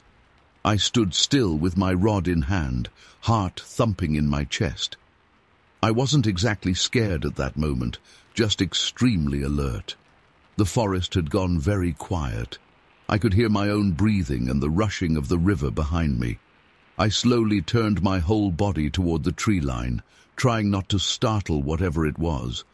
I remember thinking maybe I'd stumbled upon something rare, like an escaped ape or something from a traveling show, though that made little sense. And then I saw it clearly. The figure stepped out from behind a thick spruce, maybe 50 yards away. It was huge, at least a head and a half taller than any man I knew. Broad shoulders, long arms, covered in dark hair that looked almost black in that light. The face wasn't something I could see in complete detail. It was partly shaded by the foliage. but I could tell it was more human-like than a bear's snout. The posture was straight, and it seemed comfortable walking on two legs. Its chest and shoulders were massive, and it had this presence that's hard to put into words. I remember thinking, this thing is real, right here in front of me, and I have no clue what it is. I didn't shout or move aggressively. I stood my ground, stunned, my stomach suddenly tight. The creature must have noticed me at the same time I noticed it. It stopped moving. For a few seconds, though it felt much longer, we just stared at each other. I wasn't pointing a gun at it. I had no reason to be armed heavily on a fishing trip, just a small revolver in the car, and it didn't seem to threaten me. It looked curious, if anything. I could see it breathing, its chest rising and falling slowly. It didn't snarl or roar, it just watched me. I was the one intruding on its world, and I sensed that it was deciding what to do next. I didn't smell anything unusual, just the damp earth and mossy scent of the forest. I didn't hear it make any sound either. No growl, no grunt. Its silence was more unsettling than any noise it could have made. Every detail of that moment burned into my mind. The angle of the sunlight, how my fishing rod felt a little heavier in my hand, the sweat trickling down my neck even though it wasn't that hot. Then, as if it had simply lost interest, the creature turned and walked away. It moved with an odd calmness, pushing aside branches gently and disappearing back into the thick foliage. I watched it go until I couldn't see anything but trees and darkness between them. The entire encounter probably lasted less than a minute, but it felt like I'd stepped into another reality for that short time. I stood there for a while, trying to make sense of what I'd just witnessed. I knew what bears looked like. I knew what elk, deer, cougars, even people looked like in those woods. This wasn't any of those. If I had to describe it, I'd say it was something between a man and a large primate, but leaning more toward a creature of the wild. I didn't want to jump to conclusions, so I just told myself, keep calm, remember every detail. Eventually, the forest sounds came back. A bird chirped somewhere overhead, and I could hear the river again. My heart still pounded. I reeled in my line slowly, as if moving too fast would break the spell. I decided I couldn't stay there. My appetite for fishing was gone. I gathered my gear and headed back to my car, glancing over my shoulder the whole time. I didn't see it again, but I felt like I was being watched. Not in a threatening way, just observed from a distance. Back in town, I only told a few close colleagues what I saw. I didn't want to be the laughingstock of the sheriff's department. I knew that people who spent their whole lives out here sometimes talked about strange sightings, big, hairy, wild men in the deep woods. I'd always thought those were tall tales, misunderstandings, or outright jokes. But now I had my own experience. I remember one colleague nodding quietly when I told him. He didn't laugh. He just said he'd heard similar stories from old lumberjacks and hunters who swore they'd seen something out there. Most people, though, I never told. I didn't want it to affect my credibility. I can't explain what I saw. I never found tracks or took a photo. Those moments happen too fast. And you never really expect them. It wasn't doing anything aggressive. It just existed there, sharing the woods with me for a brief moment. The way it calmly turned and vanished still bothers me. How can something that large and unusual just appear and then fade away as if it never was? Over the years, I've stopped trying to convince anyone. I know what I saw. I know it wasn't a trick of the light. I know it wasn't a bear. I stand by that. That day near Wind River still makes the hair on the back of my neck stand up. I've asked myself 1,000 times what I could have done differently. Could I have followed it? Found some proof? But I was alone, and something about its presence told me not to push my luck. I did the safest thing and left. It's strange how life goes on after something like that. The next day, I was back to normal work, responding to calls and doing paperwork, with no sign that I'd encountered something that, to me, shouldn't exist. Nothing ever came of it. No more sightings by me, at least. It just happened and ended, leaving me stuck with questions I can't answer. Even after all these years, I still see that figure in my mind, tall, silent, and very much alive. To this day, I have no logical explanation for it. Maybe some things out there just aren't meant to be explained. Story 13. I remember that day in early 1952 like it was yesterday. It was one of those mornings where the cold hits you so hard that every breath stings your lungs. I was part of a small patrol team assigned to check the snow conditions around Mount Hermit, near the Mount Baker ski area. We weren't expecting anything unusual, just the standard routine of making sure avalanche risks were low and that the slopes were safe for the few adventurous skiers who dared head out there in those days. The light was harsh and bright, reflecting off the untouched snow, making it hard to keep my eyes open without squinting. I could feel the crunch of my boots with every step, and the silence out there still gets to me. There's no real sound, just a distant wind cutting through the treetops and the occasional shuffle of our gear. You almost start talking quietly without realizing it, as if you're in a library or something. That morning, we were walking a familiar route along a ridge, scanning for cracks in the snowpack and loose powder that could slide. We came across the footprints without any kind of build-up or warning. One moment we were just trudging along, the next moment one of my buddies, who was a few steps ahead, stiffened up and waved us over without saying a word.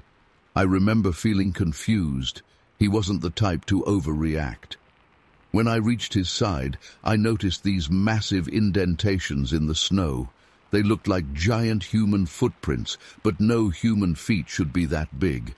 We're talking maybe 16 inches long, maybe more, about 40 centimeters at least. And they were spaced apart in a perfect line, as if something had taken long, deliberate strides down the slope. None of us said anything at first. We were just staring. You know that feeling when something's so out of place your brain kind of stalls? That's what it felt like. This wasn't a bear. I've seen plenty of bear tracks, and they are nothing like this. Bears leave more rounded prints, and they often waddle or at least show signs of weight distribution that's not purely bipedal. These footprints looked human, but huge and perfectly aligned, one after the other, going straight down the mountain's edge and then curving around the area of the ski resort down below. We couldn't see the end of the trail from where we stood because it just kept on going beyond a small ridge. The sheer clarity of those prints was something I can't forget. The snow was light, fresh powder, and these tracks were neatly pressed in, with edges so defined you could see the shape of toes. It almost felt like they had been made just minutes before. But we had seen no one. There was no sound, no laughter, no voices calling out. We were the only idiots out there in that cold, as far as we knew. We decided to follow them. I still can't say why we did that. It seemed like the logical thing at the time. We wanted to figure out what could have made them. We followed carefully, staying a short distance beside the prints so we wouldn't ruin them. The strangest part was the consistency. It never looked like whoever or whatever made them was wearing snowshoes or skis. No drag marks, no slipping. Just one huge foot after another, straight and confident, as if the creature had perfect balance and complete comfort walking in deep snow.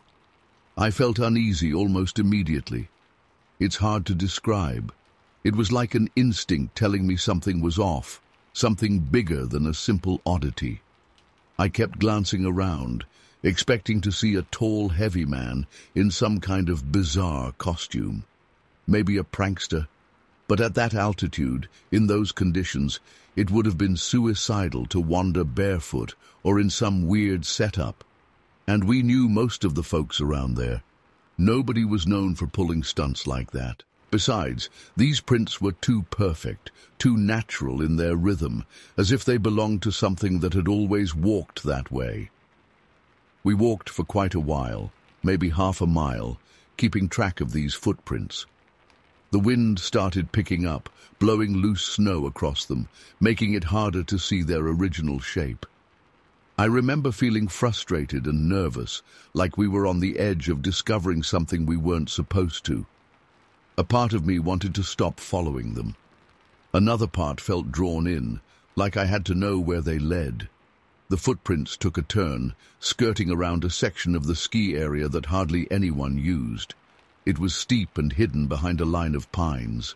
Around there, I got this sudden feeling that we were being watched. I can't say I heard anything. I can't say I saw anything move in the trees, but the hair on the back of my neck stood straight up. It felt like we had crossed an invisible line into something else's territory. I remember my heart pounding, even though we hadn't actually seen a living thing, just the evidence it left behind. We didn't talk much as we followed the tracks. Usually we joke or make small comments, but now everyone was silent. I think we all felt it.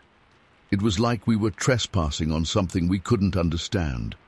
I kept imagining what could have feet that big, that shape, that confidence. A man? A giant? Some unknown animal that walks like a human? Every explanation felt ridiculous. Still, the tracks were there, undeniable. After a bit more walking, the quality of the snow changed as the sun rose higher. The footprints began to lose their crisp shape. The edges softened, and some began to collapse slightly. We tried to move faster, hoping to find some clue, maybe a place where the creature's tracks ended, or where it disappeared into the forest, leaving behind a patch of disturbed branches or tufts of hair. But as we pushed on, the tracks just kept going down, gradually fading into areas where the sun had hit harder or the wind had brushed the surface. Eventually, they became too distorted to follow. It was like the mountain itself decided to erase them in front of our eyes. When we finally gave up and stood there staring at the last faint outlines in the snow, I remember feeling a strange mix of relief and disappointment. Relief because we hadn't run into whatever made them. Disappointment because we had no real answer. We were left with nothing but our memory of these giant footprints and maybe a few hurried snapshots one of the guys took with a camera he carried for documenting snow conditions. Those photos, if they even turned out well, were never shown around much. People like us didn't want to be laughed at or called liars. Back at the patrol station later, we talked quietly among ourselves. None of us had a good explanation. We knew damn well what regular animal tracks looked like. We knew the size and shape of footprints made by heavy boots or snowshoes. This was nothing like that. Some of the guys were pale-faced and unnerved. I remember one person just kept shaking his head, saying it didn't make sense. We didn't report it officially. Who would we even tell? What would we say? That we found giant barefoot prints in the snow on Mount Hermit, and we have no clue who or what made them. Most people would shrug it off or say we were mistaken. Over time, the memory just stuck with me and the others as a weird incident we couldn't explain. We'd sometimes bring it up quietly in private conversations, and each time it would give me chills all over again. To this day, I still have no solid explanation. I never saw the creature, never heard it, never found any other sign. Just those deep, perfect footprints going down the mountain as if something massive and human-like walked right past us. It came and went without a sound, without leaving anything but those tracks that the sun eventually erased. Every time I think about it, I feel that same uneasy tension in my chest. It's been decades, but I still can't shake the feeling that we stumbled onto something we weren't meant to find, and then it just vanished back into the silence of that winter wilderness, leaving us with more questions than answers. Story 14. I remember that night like it happened yesterday, even though it's been years and years since I worked in that remote part of California. It was back in '52, and I was new to the area, having just started a job with a logging outfit up north of Orleans. I didn't know the roads well, and I didn't know the kind of wildlife that lurked in those dense forests. I was just trying to get through another long day, navigating those winding, muddy roads after dark, in heavy rain, wishing I was anywhere else but there. I was driving a company truck, nothing fancy, just something to get me between the makeshift lodging and the cutting site. The cabin I was staying in was pretty bare bones. We all lived in those cheap bunk-style setups, temporary places that didn't feel like home at all. That night, the rain wouldn't let up. It poured steadily, making the roads slick, and the tall trees seemed to form a tunnel overhead, blocking out any hint of moonlight. My headlights were old and weak, barely penetrating the dark. The wipers smeared the windshield more than they cleared it. Everything felt off, like I shouldn't have been out there. I remember slowing down on one particularly narrow stretch of road. The trees there rose up so tall and close together that it felt like I was passing through the throat of some giant creature. Moss hung off the branches, and the ground was thick with wet, decaying leaves. My heart was already beating a bit too fast. I kept thinking I'd hit something or slide off into a ditch. That's when I saw something that made no sense. Up ahead, illuminated for maybe just a second by my headlights, something darted behind a thick tree trunk. My first impression was that it was orange-brown, shaggy and big, with limbs too long for a bear. I actually thought of an orangutan for a split second, which made no sense at all because, we're in Northern California, not a jungle. My brain just grabbed onto something familiar that was vaguely similar. I gripped the steering wheel so tight my knuckles ached. I almost lost control of the truck. The road was slick, and I felt the back end slide a bit. I managed to straighten out without going off into the brush. I looked in the rearview mirror, still trying to process what I had seen. That's when I saw it again, behind me this time, and my stomach twisted. It was moving, actually running right behind the truck. It was dark, and the rain distorted my view, but I could see something tall, covered in hair, on two legs. It had these arms that swung in a weird way, like an ape, and it was damn fast. I hit the gas, my heart pounding so hard I could hear it in my ears. The engine whined, and I could feel the tires slipping on the wet road. For a moment, I thought I wasn't going to gain any speed. Then I felt a thud against the back of the truck. I glanced again in the mirror and saw it, or at least its silhouette, right at the tailgate. It reached out, and I swear I heard the scrape of claws or nails against the rear window. I couldn't believe what was happening. There was no time to think about what it was. I just knew I had to get away. I pressed the pedal down as far as it would go, the truck fishtailing a little. The headlights bounced off the trees as I struggled to keep the vehicle straight. Eventually, I no longer saw it behind me. My breathing was ragged, and I had to force myself to slow down just enough to not spin out. I remember trying to calm down, thinking maybe I had hallucinated or seen some trick of the light. But the sound of those hands scraping my truck was real. I know it was. The road took a sharp bend, and as I rounded it, I came upon a smaller tree that had fallen across the way. Not a massive trunk, but big enough that I couldn't just drive over it without doing serious damage or getting stuck. I groaned out loud, panicked. Of all the times for something like this to happen, I kept the engine running and put it in neutral, jumped out and rushed to that tree. The rain soaked through my jacket immediately, and the cold air bit at my face. I tried to yank the trunk aside, but it was heavier than it looked. The mud sucked at my boots. That's when I heard the footsteps. Not normal footsteps, not a person's steps. They were too heavy, and there was this strange, uneven rhythm, like it was trying to move quietly but couldn't. I couldn't see it yet, but I knew it was the same thing that had chased me. I felt a surge of panic so strong I thought I might collapse. I yanked harder on that damn tree, adrenaline kicking in. It slid just enough that I thought I could maybe clear it with the truck. My arms ached and I was breathing hard, but I didn't care. I just needed to get back in that cab. I heard a low, guttural sound, like a growl mixed with a grunt, and I swear the hair on the back of my neck stood straight up. I stumbled towards the driver's side door, got 1 foot in, and just as I did, something hit the side of the truck. Hard. The metal screamed as it bent, and I felt the whole vehicle shake. My leg was still halfway out, and I could see a large, hairy hand or paw, whatever it was, raking against the side panel. I didn't think. I just threw myself the rest of the way in, slammed the door, and jammed the truck into gear. The wheels spun for a second, splattering mud, and I heard a sort of frustrated snarl right by the window. I refused to look. I just kept going, the truck bouncing over that partly moved trunk. I felt every bump, every jolt, terrified that the wheels would get stuck. But they didn't. I got over it. I was moving again, faster and faster.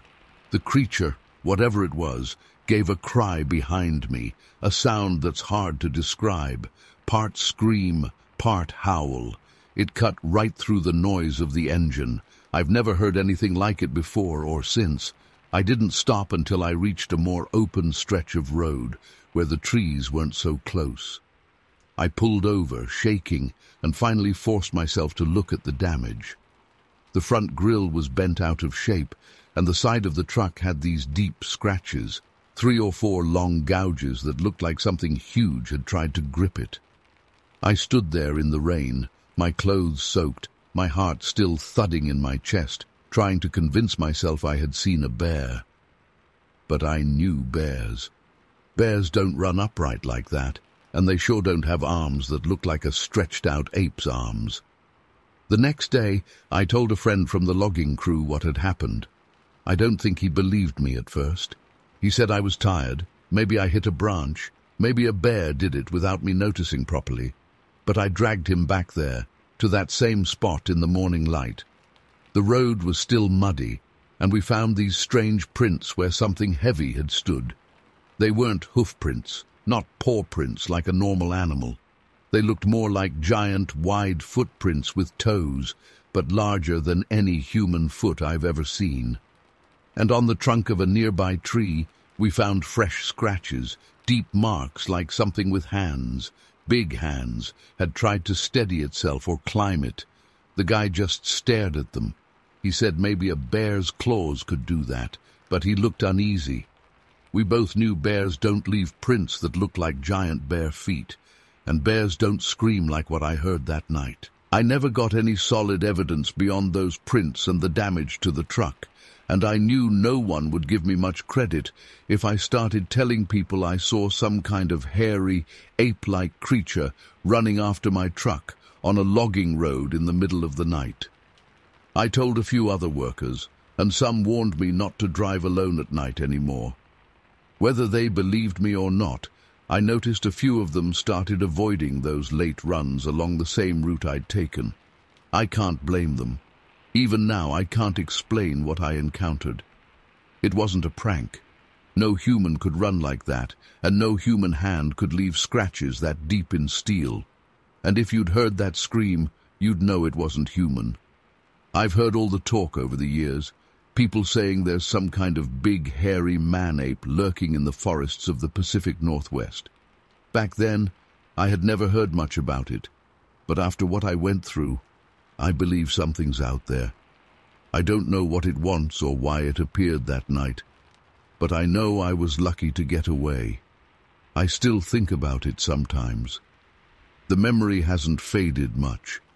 That feeling of sheer terror when I heard its footsteps in the dark, the scraping on the truck's metal, and the final scream it let out as I tore away. These details have stuck with me like a stain I can't wash out. I never got an answer, never saw it again, and I don't have a neat conclusion to give. It just happened, and then it was over, leaving me shaken and confused. If I close my eyes, I can still see that figure illuminated for just a moment in my headlights, that flash of fur, those long limbs, and I'll never forget the way it felt to realize something unknown and impossible was right behind me on that empty road. Story 15. I remember that morning so vividly, even after all these years, because it's not something you just forget. It was 1952, and I had decided to set up my camp far off the usual routes. I'm originally from Yakama, but I'd traveled north, deep into the Northwest Territories, looking for a place that felt untouched, somewhere I could clear my head. I was used to sleeping under the stars, hearing nothing but the wind and the occasional distant howl of some animal. On that morning, the air was still, and the world felt different in a way that's hard to explain. It wasn't just quiet. There was an odd tension, like the land itself was holding its breath. I had stumbled upon a small area, rich with wild blackberries. I remember how plump and deep black they were, shining under the early light. I planned to pick a handful for my breakfast. I didn't think twice about heading out alone. This was what I did. I knew how to handle myself in the wilderness, and I'd encountered bears, deer, and all sorts of creatures before. But that morning would change the way I thought about what might be out there. I was kneeling by some bushes, carefully cupping the blackberries in my palm, trying to avoid the thorns. The forest around me felt strangely still, no birds calling, no breeze rustling through. I got this prickling sensation at the back of my neck. It felt like someone was watching me, not like an animal stalking prey, but more like the feeling you get when a person stares at you across a room. I turned my head slowly, more curious than afraid at that moment. At about 20 or maybe 30 meters away, partially hidden by a cluster of berry bushes, I saw something that made my heart pound in my ears.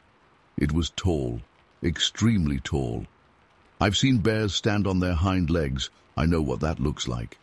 This was different. It had to be close to 9 feet, maybe a bit less, but definitely taller than any man I've ever known. Its frame was massive, like nothing I'd encountered before.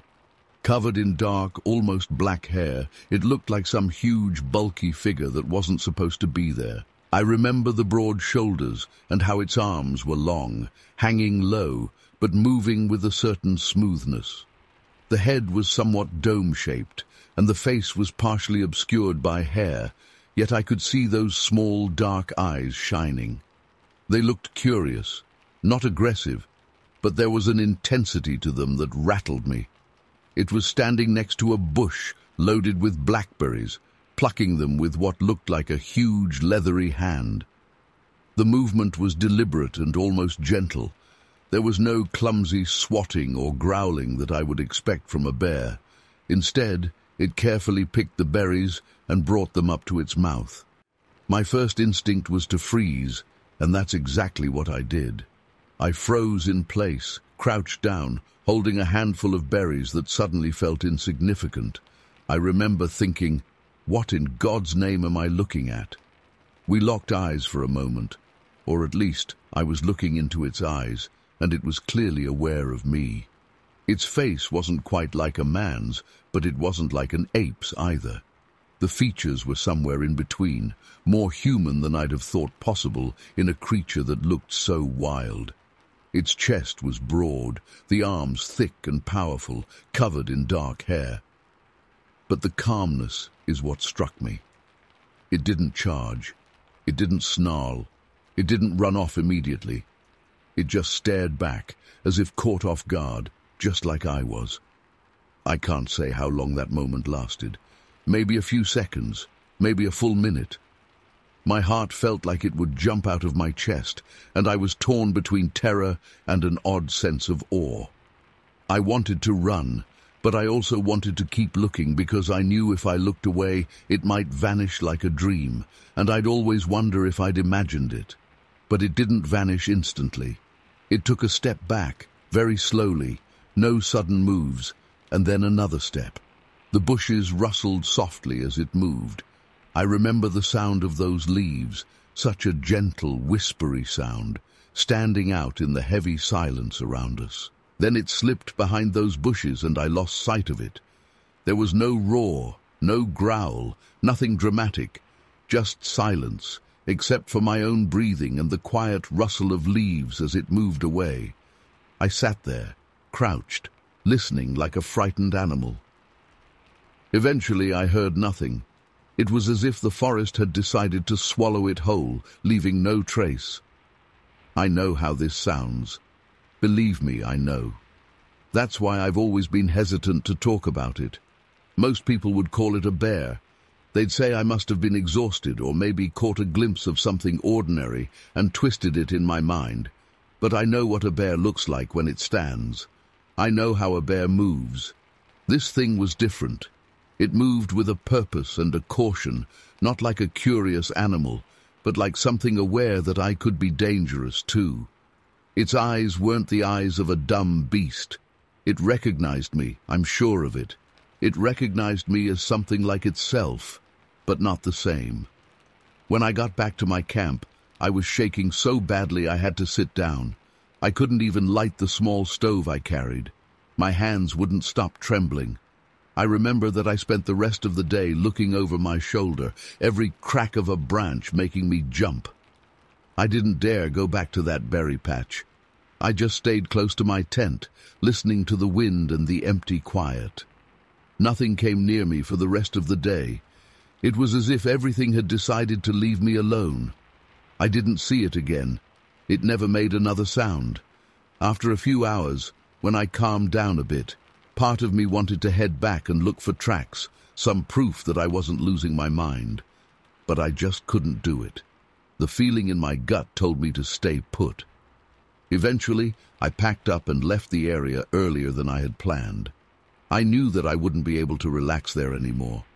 Every time I tried to picture myself settling down by the fire, all I could see were those dark eyes watching me from the bushes. People never really believed me when I told them, and I stopped trying after a while. I didn't have any proof. I didn't have hair samples, footprints, or a photograph. This was 1952, and I was just a woman who liked to camp off the beaten path. Folks either smiled politely and said I'd probably seen a bear, or they just laughed it off like I was telling a tall tale. But I'm not stupid, and I'm not prone to hallucinations. I know what I saw. It was nothing like a regular animal. It stood like a man, but was far too large and covered in thick, dark hair. It picked berries with deliberate care. It looked at me like it was just as curious as I was terrified. Nothing like that ever happened to me again. I've gone camping in other places. I've traveled, I've seen wildlife. But that morning stands out, sharp in my memory. To this day, I can't explain it. I still remember the smell of the forest, the sweetness of the berries, and that sudden sense of not being alone anymore. I remember the silence, the kind of silence that almost feels heavy, and how my heart pounded when I realized I was looking at something that shouldn't exist. It didn't attack me. It didn't chase me. It didn't even make a threatening gesture. It just watched me for a moment, then left as quietly as it had appeared. I never heard its footsteps recede. 1 minute it was there, and then it was gone, leaving me with nothing but a memory that refuses to fade. Sometimes late at night I think about it again. I wonder if it still wanders those remote areas. I wonder if others have seen it. But I know what I saw was real, and that moment still haunts me, making me question what else might be hiding out there in the wild places people rarely go. Story 16. Back in 1952, when I was just a teenager living near Bluon, Ohio, a strange and terrifying incident shook our small community. I remember it like it was yesterday because it stuck in my mind in a way that still makes my skin crawl. I'm older now, but at the time, we were just kids who knew these woods by heart. We spent half our days out there, hunting small game, fishing by the stream, or just wandering around until our legs got sore. But that day, none of us expected to come face to face with something we couldn't explain. It started in the early morning. My friends, the Yoakum brothers, and I had set off with a couple of their dogs, hoping to flush out rabbits or maybe a pheasant if we were lucky. It was a cold morning, still damp from the night. I remember the way the leaves and branches felt under my boots, slick and muddy in places, and how every sound seemed to carry a little too far in that stillness. We were used to silence, but this morning it felt heavier, like the woods were holding its breath. The Yokams had these loyal hounds, tough and smart, bred for sniffing out trails that we'd never notice on our own. One of the dogs, a big sturdy mutt that had seen more hunts than any of us combined, wandered off a bit too far. That wasn't unusual. They always circled back eventually. We whistled and called for it, expecting to hear its paws rustling through the underbrush. But we got nothing, just silence. For a few minutes we weren't worried. It happened all the time. But then we heard something else, something that didn't fit. It started as a distant cry, a weird, high-pitched sound that I can only describe as a mixture of a scream and a howl. It wasn't a coyote. It wasn't a bobcat. I'd heard those before.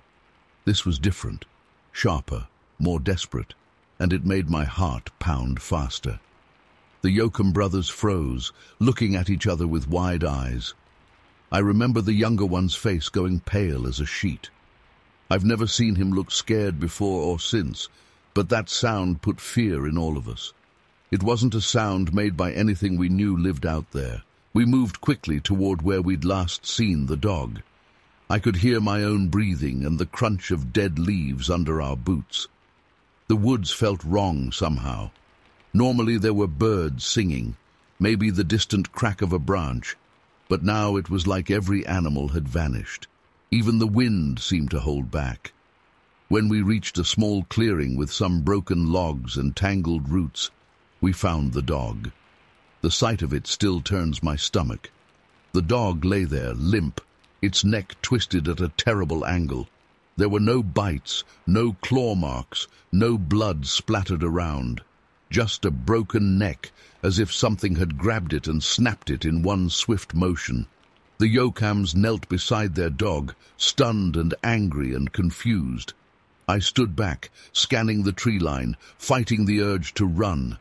I felt watched, like something was still there, hiding just out of view. We should have heard something running off, crashing through the brush, but there was nothing. No footprints that made sense, no heavy tracks that would point to a bear or a big cat. The ground was damp enough that even a deer would have left a trace, but we couldn't find a single track that matched the size or shape we were expecting. We found a few odd indentations here and there, as if something with a broad, heavy foot had stepped down and then lifted straight up. But they were too shallow and irregular to make sense. We stared at them, trying to force them to match something familiar, but they just didn't. We stayed there longer than we should have, hoping maybe we'd figure it out. But as we stood in that clearing, the silence broke again. A noise came from our left, deeper in the woods. It wasn't the exact same scream we'd heard before. This time it was lower, more like a grunt or a growl, but it carried that same strange tone that made the hairs on my neck stand up. It sounded like nothing I'd ever heard, not even on those late nights when strange noises drifted from the far hills. We all stood perfectly still, holding our breath. I remember thinking that if I moved, whatever made that noise would notice me. The Yokams began whispering to each other, their voices barely audible. They wanted to leave, but none of us wanted to abandon the dog's body. That dog had been part of their family, a friend and a hunting companion. Still, the weight of our fear pressed down on us. Eventually, we gathered the courage to at least move away from that spot, dragging the dog's body gently. Every step we took felt like it might set something off. I expected any second to hear that horrible cry again, maybe to see something burst out from behind a tree. I tried to look for movement in the undergrowth, maybe a shape or a flash of fur, but there was nothing, just a feeling. It's hard to explain, but it felt like we weren't alone, like something was pacing just beyond our line of sight. We were armed with small-caliber rifles, nothing that would make us feel safe if we were up against something big and mean. If it had the strength to break a dog's neck like that, I didn't want to think about what else it could do. We hurried back toward the edge of the forest. We didn't talk much. None of us had an explanation, and there was no comfort in guessing. The sun was still low, and the long shadows under the trees only made everything seem more threatening. At one point, I stopped and turned around, thinking I saw a flash of movement between two thick trunks. I swear I caught a glimpse of something tall and dark, something covered in what looked like hair or fur. But it was gone so fast I can't be sure I didn't imagine it. I remember blinking hard, trying to clear my head, and when I looked again, there was nothing. When we finally reached the open field leading back to the main road, that tension lessened just a bit. Still, I felt uneasy, like I'd left something unfinished out there. We got back to the Yoakum's place, and they were too shaken to say much at first. I just remember us standing there trying to piece it together. Over the next few hours, we heard the rumors. This wasn't the first time something odd had happened in these woods, and it sure wouldn't be the last. The old folks talked about strange screams at night, stories that went back generations, things people dismissed as tall tales. But this time, we'd seen the aftermath with our own eyes. People in town tried to come up with explanations, maybe a bear, maybe some freak accident, but none of it matched what we experienced. Nothing explained that broken neck with no other marks, or that high-pitched scream, or the feeling of being watched by something that knew how to stay hidden. We searched again that afternoon and a few times after, but we never found another piece of evidence, just empty woods that looked the same as they always had, which in some ways made it worse. How could such a horrible thing happen in a place we knew so well? The rest of that day was a blur. People locked up their dogs at night. Hunters started carrying heavier rifles or staying closer to the farmland edges. But no new attacks happened.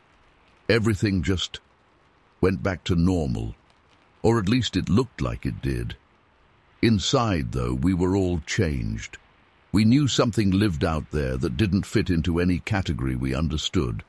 Something strong, quiet, and dangerous. I still don't know what it was. I've never been able to make sense of it, and I've heard a lot of stories since then, folks claiming they've seen large, hairy creatures in the distance, or heard strange calls late at night. But I can't say for sure. All I know is what I saw that day, what I heard, and what it did to that poor dog. We never saw it again, and I never want to. I still think about that scream sometimes, that awful sound echoing in my mind. Even after all these years, I have no explanation, and it still sends a chill down my spine just to remember it. It came out of nowhere, it ended just as suddenly, and the memory has haunted me ever since. Story 17. I still remember the night it happened, even though so many years have passed since then. It was around 1952, near Lake Caolach on Prince of Wales Island, and I was just a kid. Life was simple back then. We lived in a small wooden house surrounded by thick forest, and we got by mostly with what my uncles and cousins caught or grew. We didn't have fancy locks or strong fences. We just counted on our own senses, and maybe the old shotgun standing in the corner to keep us safe. For several nights leading up to that day, everyone in our little community had been on edge. There had been these strange noises coming from the woods. It wasn't just the usual sounds you might expect, no simple rustling or an owl hooting. It was more unsettling, branches snapping under something heavy, footsteps that didn't sound like a bear or a deer, and at times a kind of screeching cry that would shoot right through your spine. I remember lying awake, staring at the cracked wooden beams of the ceiling, listening and trying to convince myself it was nothing. But deep down, it felt all wrong. That particular night started quietly enough. The air was heavy and damp. I could smell the moss and the wet earth even through the walls. We had about 6 of us crammed inside. Family, mostly cousins and a visiting uncle. One of them was a World War II veteran who was known for keeping a cool head and skill with a knife. He was older, a bit grizzled, and people respected him. We were all inside, talking in low voices because nobody wanted to acknowledge we were nervous. But we were. Everyone knew the noises had been getting closer, and I think deep down we were waiting for something to happen, even if we didn't say it out loud. A few hours after dusk, I heard it again. This time, it was right outside. It started with the sound of something scratching on wood. I realized it was the porch steps. Then there was a rattling sound, like metal knocking against something hollow. We had a couple of old gasoline cans on the porch, left there by my uncle after a day of tinkering with the generator. I could hear them being moved, dragged slightly. We all went quiet. I could see my cousins tense up, eyes darting toward the door. The vet reached for his hunting knife without a word. He held it so steadily it was almost comforting. Then came the sound of the door handle being shaken. At first it was a gentle rattle, as if something curious was trying to figure out how to get in. But it got more insistent, almost angry, like it wanted to force the door open. I can't explain the feeling. My heart pounded so hard I could barely think. I didn't want to say anything or even breathe too loudly. I remember the veteran placing a finger over his lips, signaling everyone to stay silent. The only light inside was a small lantern. In that dim glow, I could see the sweat on everyone's foreheads. The handle rattling stopped for a second. Then we heard a strange grunt or moan, hard to describe, but it didn't sound human. It also didn't quite sound like any animal I knew. It was too guttural, too deliberate. My uncle, the veteran, must have decided that was enough. Without warning, he rushed forward and yanked the door open. The sudden burst of air and light caught whatever was outside by surprise. I think we all expected some sort of wild animal, maybe a bear standing on its hind legs. But what I saw, or rather the silhouette of what I saw, didn't match anything normal. It was tall, incredibly tall, and broad, standing just off the porch. There was a faint outline against the tree line, and it looked like a massive, upright figure covered in dark, matted hair. The porch light was weak, but I swear I saw eyes reflecting back at us for a split second. The veteran didn't hesitate. He threw his knife. He was known for his aim, and I think everyone expected a cry of pain, a stumble, something. But there was just a solid thump, like the sound of metal hitting a tree trunk, and the figure bolted. It moved fast, faster than I ever would have imagined something that size could. It vanished into the darkness between the trees in a matter of moments, leaving behind only rustling branches and the lingering scent of something musky and wild. We stood there, stunned, still on the porch. I recalled the veteran cursing under his breath, confused about where the knife had landed. We waited a bit, listening carefully, but heard nothing else except our own breathing and the distant lap of water against the lake's shore. Eventually, we all shuffled back inside and locked the door, pushing a heavy shelf against it just in case. Nobody spoke much that night. We just sat, alert, waiting to see if it would return. But it never did. Come morning, we went outside. The sun was weak and pale, and the ground was still moist. We tried to find tracks, anything to prove what we'd seen was real, and not some collective nightmare. There were some broken branches where we'd seen it run off, but the strangest thing was where we found the veteran's knife. Instead of lying on the ground somewhere in the direction the figure had fled, it was embedded in a telephone pole not too far from our porch. It was lodged deep in the wood, blade first. I remember my cousin trying to pull it out. It took a lot of effort. How the hell had it gotten there? We all tried to make sense of it. Could the creature have yanked the knife from its body and slammed it into the pole as some kind of twisted message? Or had the veteran missed so badly, and by some unbelievable coincidence, the knife ended up in that pole? Neither explanation made sense. The throw had been quick and direct. The creature's reaction, so quiet and fast, didn't fit the idea of a wounded animal. And if it was wounded, Why wasn't there any blood on the blade or on the ground? It gave everyone chills. Even the veteran looked unsettled, and I'd never seen him rattled like that. It was like the thing was toying with us, daring us to prove it existed, and leaving behind this bizarre calling card.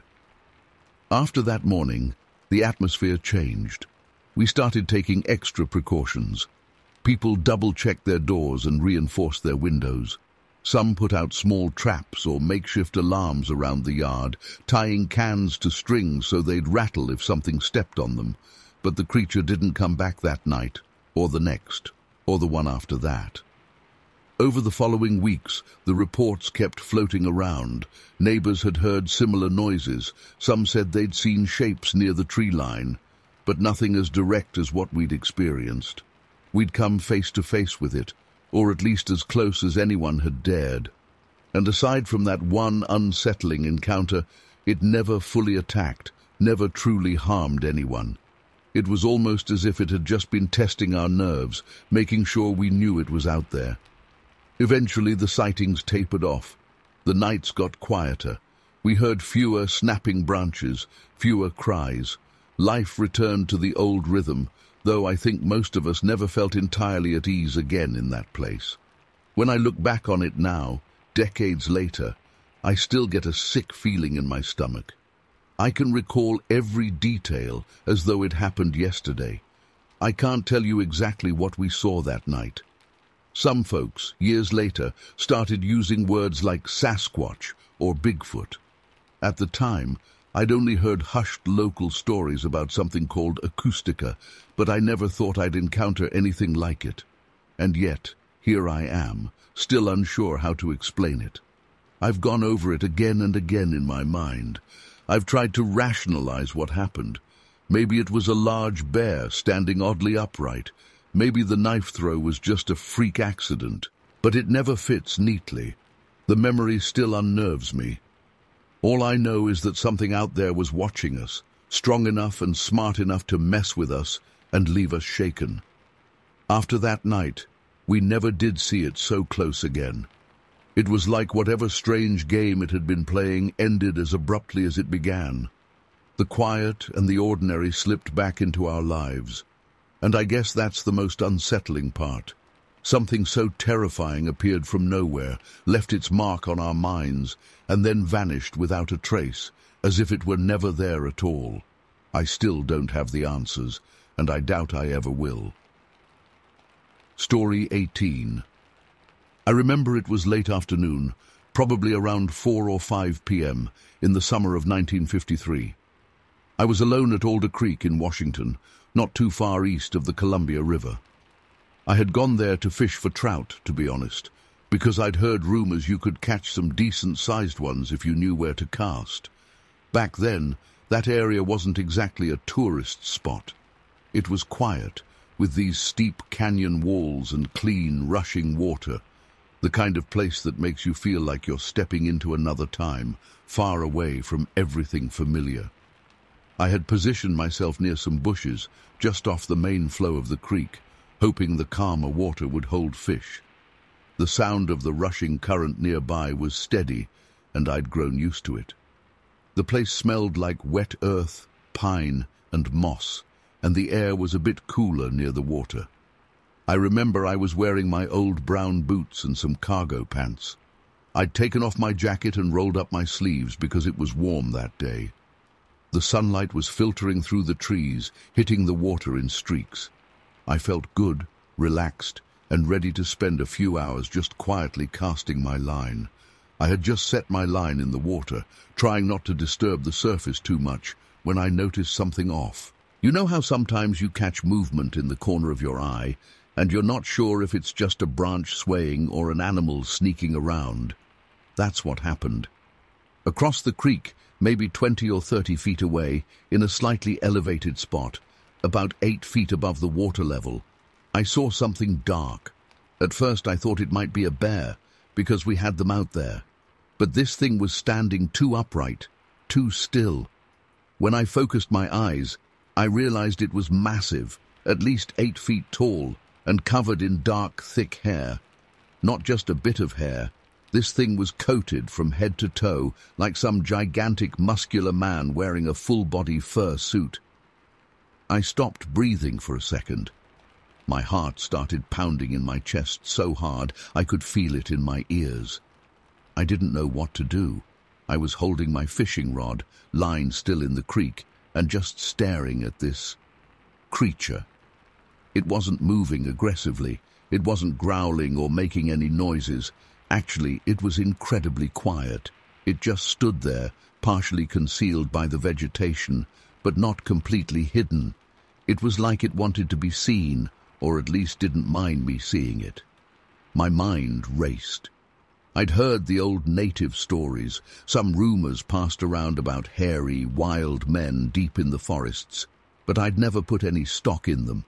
I always figured it was either bears, misidentifications, or campfire tales. Now here I was, staring right at something I couldn't explain. It had broad shoulders and long arms, and even from that distance I could see the muscle definition under all that hair. It looked powerful. The head was kind of conical, not exactly like a human head, and the face, though shadowed, looked more flat than a gorilla's, but not exactly human either. I swear I could feel its eyes on me, as strange as that sounds, like it was studying me as much as I was studying it. I tried not to panic. A sudden move might trigger it, and I had no idea if it was dangerous. My fishing rod trembled slightly in my hand. I wanted to run, but something kept me frozen in place. It was like I was locked in a silent standoff. We must have stood there, staring at each other for what felt like a long time, though it was probably just a minute or two. In that time, the sounds of the creek and the forest faded from my ears. I heard nothing but my own breathing and the blood rushing through my veins. The air felt heavier, like the entire forest was holding its breath with me.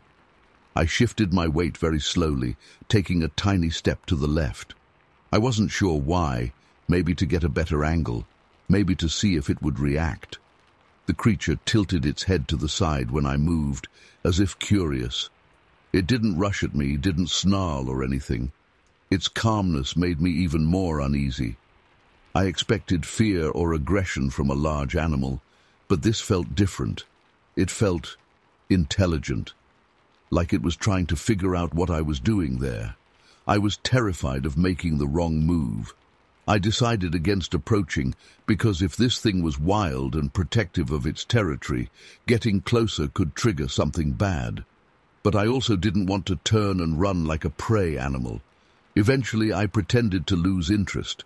I slowly turned my head back towards my fishing line, as if I was just some fisherman minding my business. My hands were shaking, and I was afraid that if I fumbled too obviously, it would know I was scared. From the corner of my eye, I saw it still standing there, motionless. The tension was unbearable. I lifted my rod a bit, checking my line, trying to act as casual as possible, but my heart was beating like a drum. Every few seconds I'd glance over discreetly, just to confirm it was still there. It always was, standing tall and quiet, like a statue made of fur and muscle. And then, just as smoothly as it had appeared, it moved. It didn't barge through the trees or stomp away. It just sort of turned and glided back into the brush.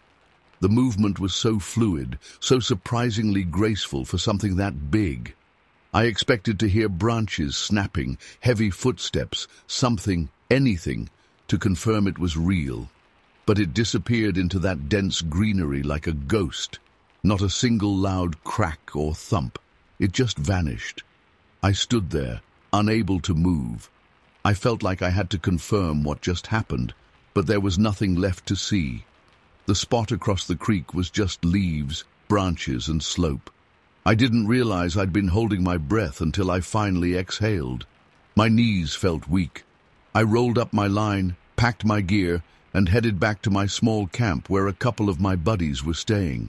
They were off on their own stretches of the creek, so I assumed I'd find them eventually. By the time I got to camp, the sky was getting that late afternoon orange tint. My friends showed up shortly after. I tried to explain what I'd seen. I described the size, the hair, the way it stood and watched me. They looked at me like I was pulling their leg.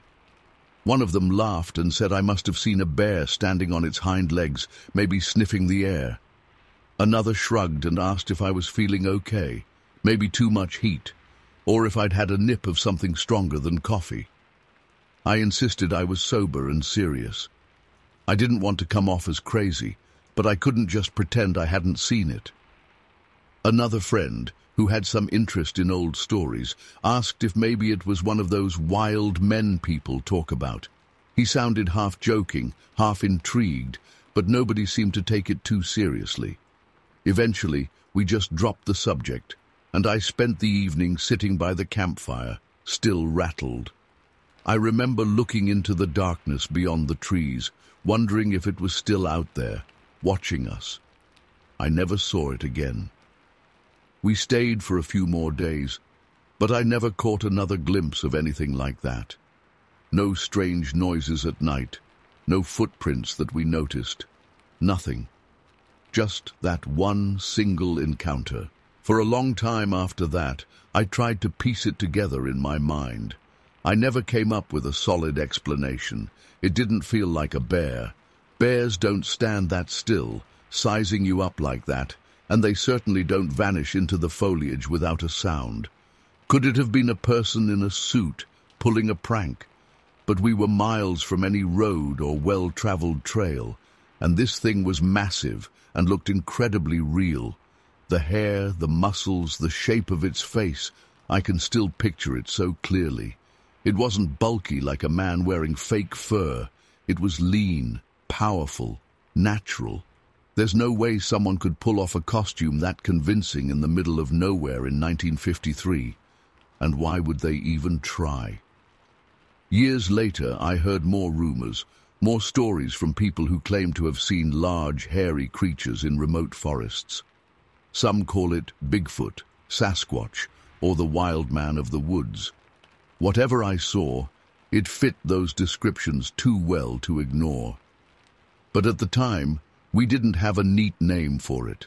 We just had strange tales and disbelief. I still think about that day at Alder Creek sometimes. I can't explain it, and I guess I never will. One minute I was fishing, enjoying the quiet, and the next I was locked in a silent stare-down with something that shouldn't exist, or at least something I never expected to exist. It never showed aggression, never tried to harm me, but that didn't make it any less scary. There was something unsettling about knowing it was there, watching, curious, and then gone just as quietly. After all these years, I'm left with the memory of its eyes. Though I couldn't make out their color, I felt their intensity. I remember that odd calmness mixed with the terror in my gut. I guess that's all there is to say. It happened, I can't prove it. And it ended as abruptly as it began. I never saw anything like it again, and I've never found a perfect explanation for what I experienced that day. All I know is that it felt real, and it left me questioning what else might be out there, hiding beyond the edge of our understanding. Story 19. I remember that day like it was yesterday, even though it's been decades. It was late September 1953, not long after the summer had finally loosened its grip on the forests around Courtenay, British Columbia. I was about 30 kilometers southwest of the town, making my way along this old logging road I knew from previous trips. The sun was out, but deep in those woods, it never really feels bright. The light just drips through the branches, giving everything a weird greenish twilight. Back then, I used to head out into the wilderness a lot. I didn't mind going alone. I knew the area, and I wasn't afraid of the woods. I had the kind of confidence that comes from spending most of your life outdoors. On that particular morning, I wasn't looking for anything in particular, just walking, taking in the fresh air, and enjoying the calm. The logging road was quiet, except for the sound of my boots on the packed dirt, some distant bird calls, and the occasional rustle of small creatures moving through underbrush. Nothing unusual. That changed when I noticed something up ahead. I don't know how far away it was at first, maybe 50 or 60 yards. I saw a figure standing near the bend where the trees got thicker. My first thought was that it must have been a buddy of mine. I had a friend who sometimes joined me on these trips, and he'd joked about surprising me out there one day. So I just kept walking, not feeling scared or anything. Actually, I even raised a hand to wave, expecting to hear some dumb joke when I got closer. But the closer I got, the more I realized something was off. This figure wasn't shaped like my friend. It was too tall for one thing. I couldn't believe the height. And it was broad, like a big man who'd spent his entire life chopping trees, but even that wouldn't explain the sheer width of its shoulders. And the hair. God, it was covered in dark, thick hair from head to toe. Not the smooth fur you might see on a black bear, and not like any animal coat I'd ever encountered. It looked more like a person with hair covering their entire body. I stopped dead in my tracks. I just stood there, trying to make sense of what I was seeing. My heart started pounding, and my mouth felt suddenly dry. I wasn't looking at a bear. I know what bears look like. I wasn't looking at a moose or anything else familiar. This thing had a human-like stance. It was standing upright, balanced on two legs, and its arms hung low, longer than any man's I'd ever seen, and its head, broad and shaped differently than a human head, but still unmistakably set atop a pair of massive shoulders. I couldn't make out a face from that distance, but I knew it was watching me. I could feel it.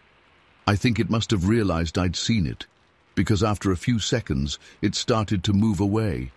But it didn't crash through the brush like a bear or a bull moose would. It slipped into the dense forest with this smooth, silent grace that chilled me to the bone. It was gone almost before I could blink, swallowed up by those green shadows and thick branches. I stood there for a moment, hardly breathing. The only sound in that place was the faint rustling of leaves. No heavy footsteps, no breaking branches, nothing. I was half expecting to smell something unusual, wet fur, a musky animal stink, but there was nothing, just the same damp forest smell I'd always known. I remember thinking, what the hell did I just see? My hands were shaking. I wasn't the type to scare easy, but I was definitely shaken. I don't think I'd ever felt that kind of raw, uneasy fear before. There was no logical explanation for what I'd just witnessed. It wasn't some trick of the light. It wasn't my imagination. I knew the shapes and sounds of that forest too well to confuse a bear or another animal with something so clearly human-like. I didn't dare follow it. Instead, I just stood there trying to gather my nerves. Eventually, I realized that standing in the same spot wasn't doing me any good. I turned around and started walking back the way I came, glancing over my shoulder every few steps. I felt like my skin was crawling, like I was being watched. But every time I looked back, I saw nothing but ferns and old growth. Just a quiet, endless stretch of green darkness. By the time I made it back to the edge of the forest road closer to the main track, the adrenaline was wearing off, and my mind was racing. Who the hell was I going to tell about this? I knew how it would sound. Even my friends who knew me well would probably think I was either joking or mistaken. But I had to tell someone. This was too strange to keep inside. I remember I told a few people I trusted, just a handful. Some shrugged, some got curious. Some had heard the old stories, big, hairy, human-like creatures roaming the remote corners of British Columbia.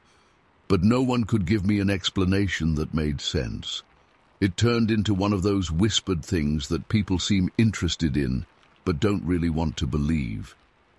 Over the years, I've heard bits and pieces of other folks talking about tall, hairy, wild men deep in the woods. They call them many names. Some laugh them off as fairy tales.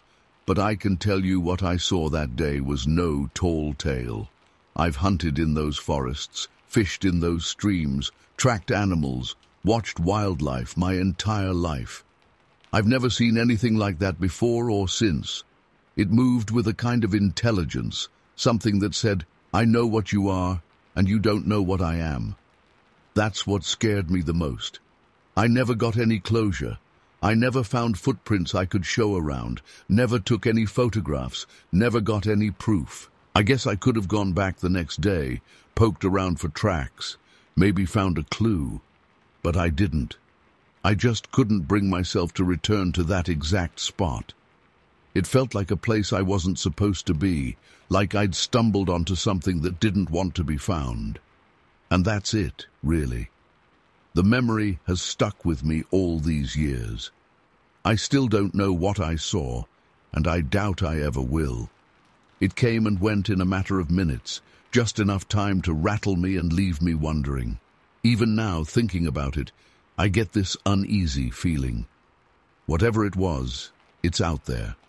Maybe it's still wandering those same old roads, disappearing at the first scent of a human. I guess I'll never know for sure.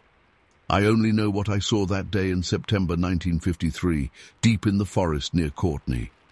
It happened, and then it was gone. And that's all I've got.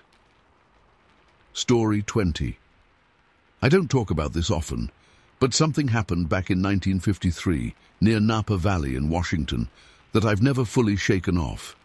I had set out from Huachi with a friend, just the two of us, trying to find a good spot to camp and do some fishing away from the usual crowds. We ended up traveling about 80 kilometers northwest of town, through some really dense forest and rough terrain. It took us longer than we expected to push through the underbrush because the place was just wild. We didn't see any well-trodden paths, barely any animal trails worth following. Everything felt remote, untouched, and more than a little intimidating. We eventually found this deep valley with a stream running through it, perfect for what we had in mind.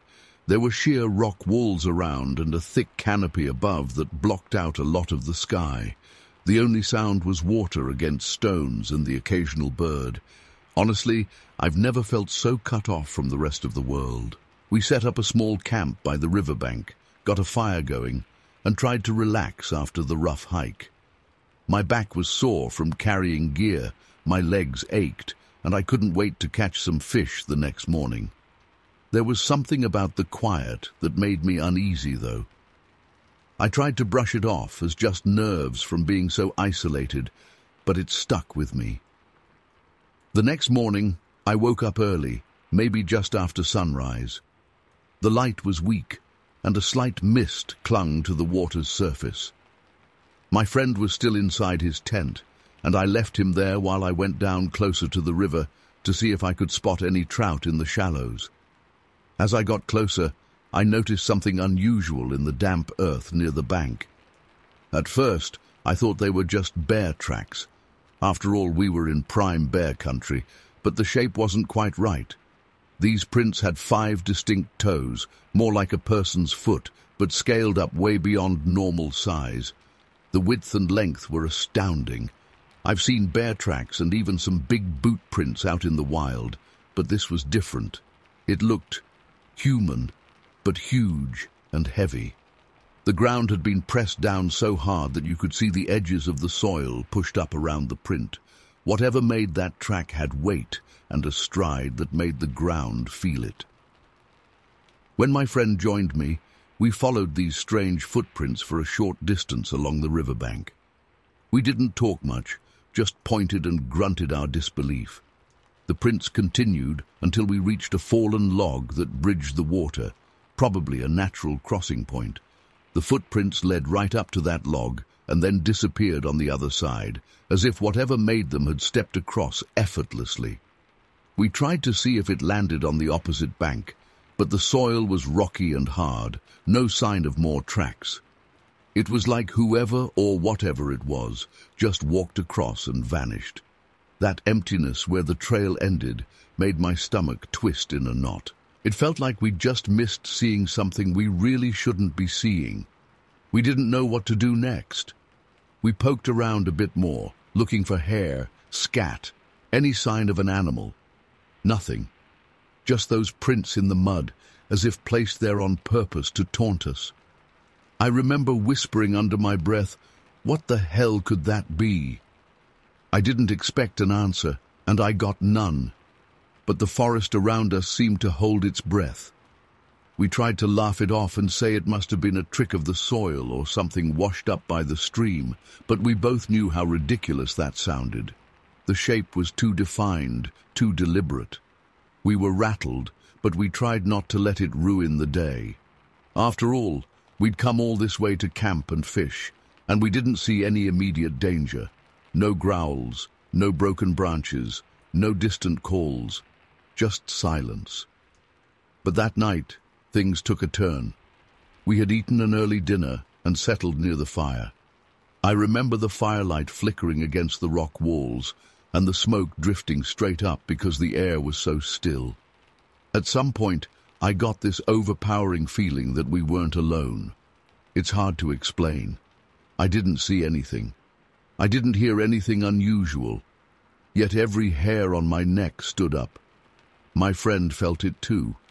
We kept our rifles closer than usual, though we didn't talk about why. We just did it instinctively.